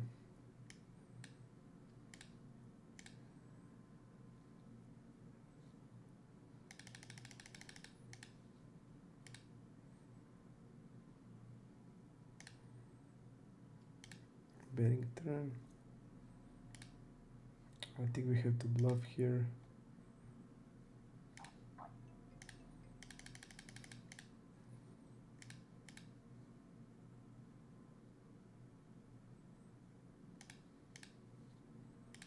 We just have to bluff.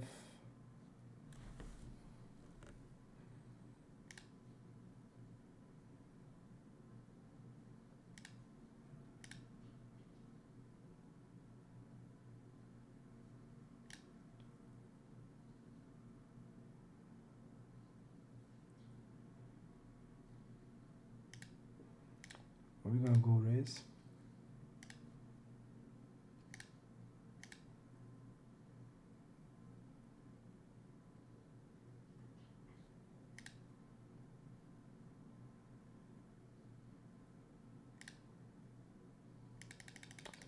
And we're gonna 3-bet this.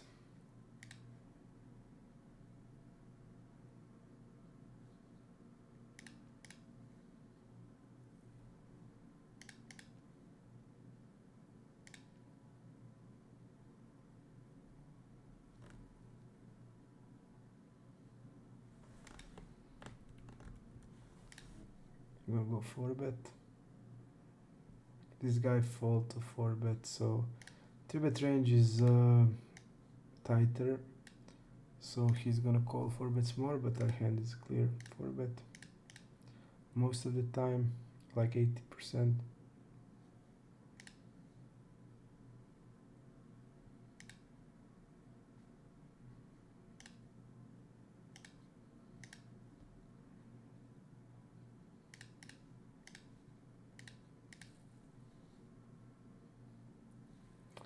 Not ideal, but yeah. Let's see the limb call from the fish.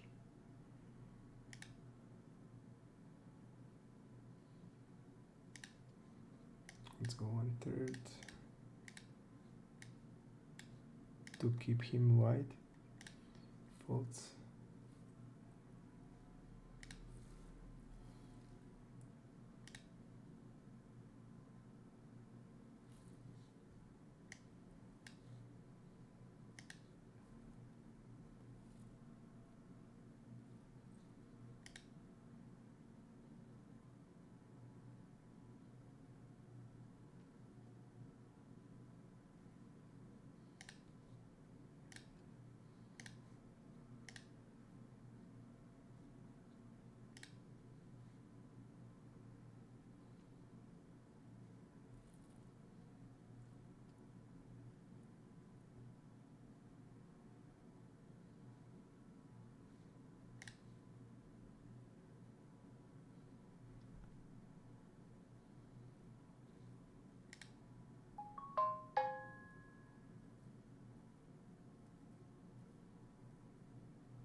We are bluffing this river. I'm gonna go like this.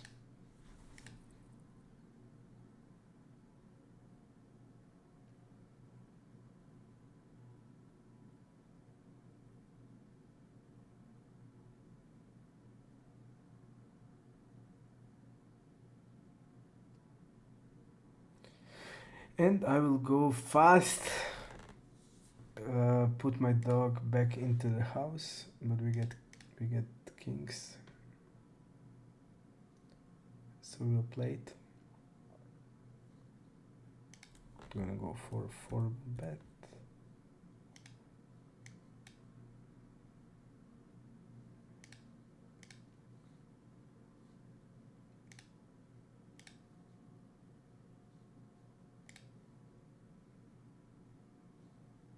Can we get a jam now?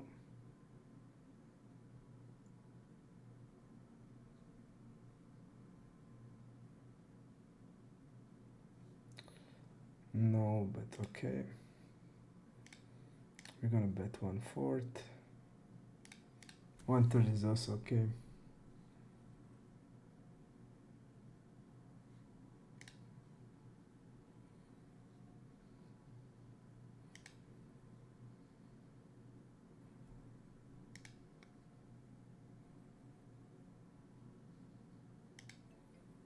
We're just gonna bet turn. Sevens are not that much of the worried because he should be having them fully close to it all. I'm gonna go half. We have king 9.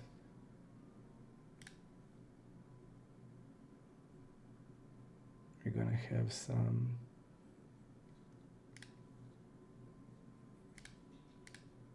flush draw hands. Okay.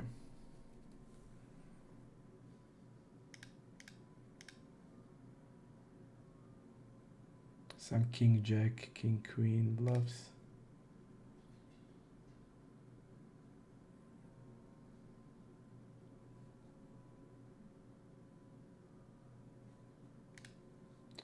Bluffing range also has king 6, king 7.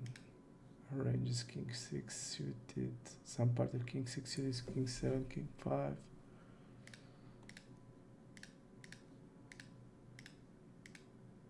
Our Pre-flop 4-bet bluffs.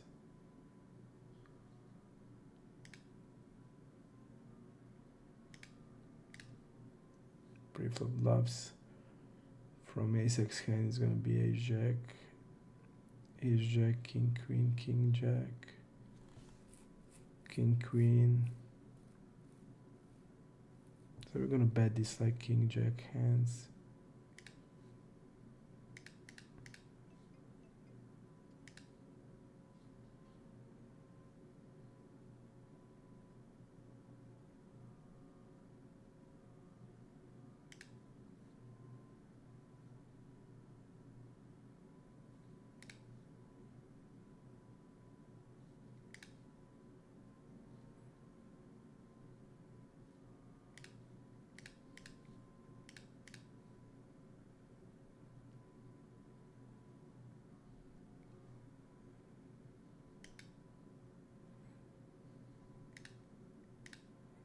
We're gonna call.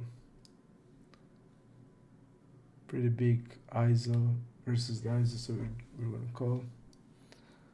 We're not gonna 4-bet, we're gonna call.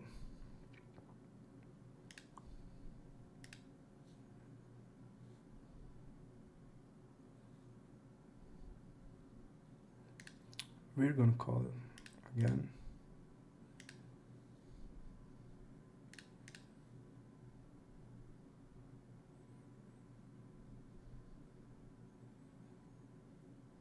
I think I would be checking back here. There's like 9s, 10s. Really loving this checking back hand. Give him opportunity to bluff hand like king queen now. And now he checks. It looks like me he's giving up.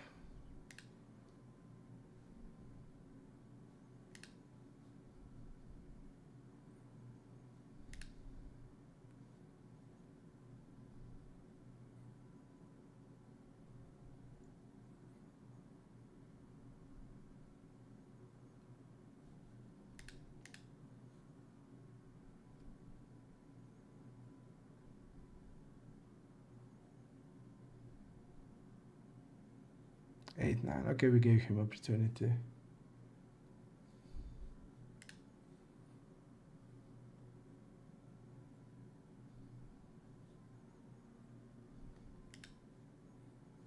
We gave him opportunity.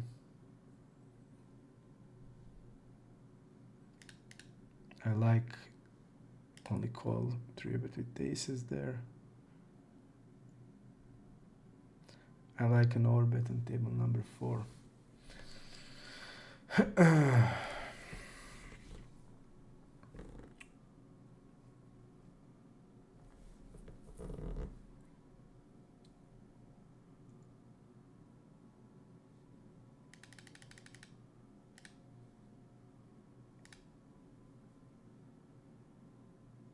And all the tables are broken, guys.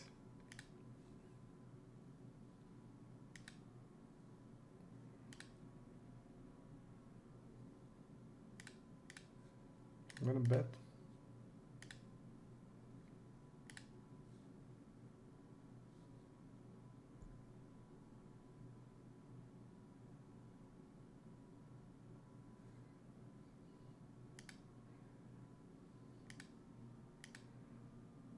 Yeah, we're gonna bluff.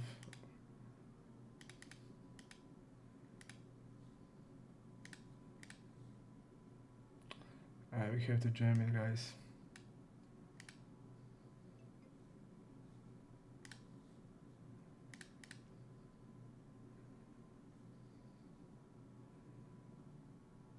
Oh, let's check call here.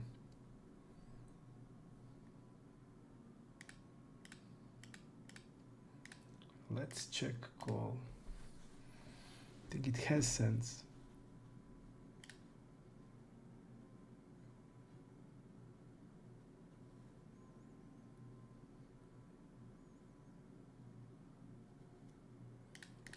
Alright, we're gonna bet.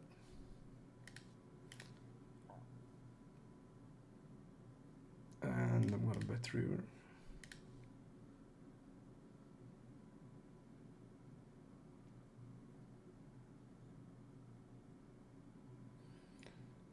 Unfortunately,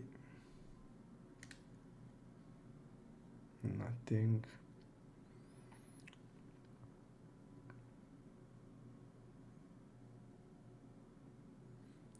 Nice, we got called. Really nice. Guys, tables are starting to fall apart. We're gonna try to. Okay. Like this. We're gonna play it until the free hands, and that will be it for today.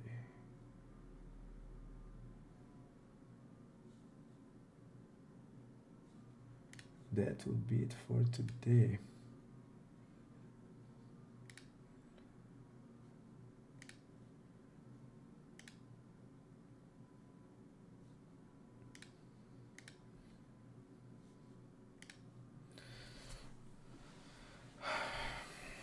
Remember, guys, if you like the content, please give a thumbs up, subscribe to the channel, help me to grow the channel. If you think the content is good, I will try to make more content for you and give you whatever you want to see. And if you want to see me in a live stream, 20 comments, I want to see a stream. 20 guys of you who are interested in that, write a comment and I will make a stream, guys. 20 comments, I make a stream immediately after the 20 comments. That way we can also maybe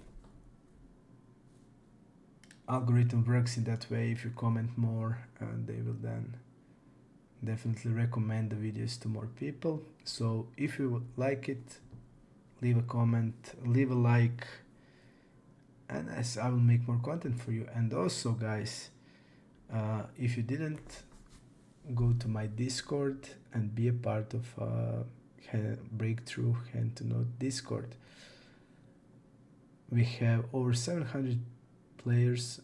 We have very talented players, and we also work and study together, so definitely join and be part of our team. And yeah, that's it for today. And actually, in the end, it wasn't that bad. It wasn't that bad.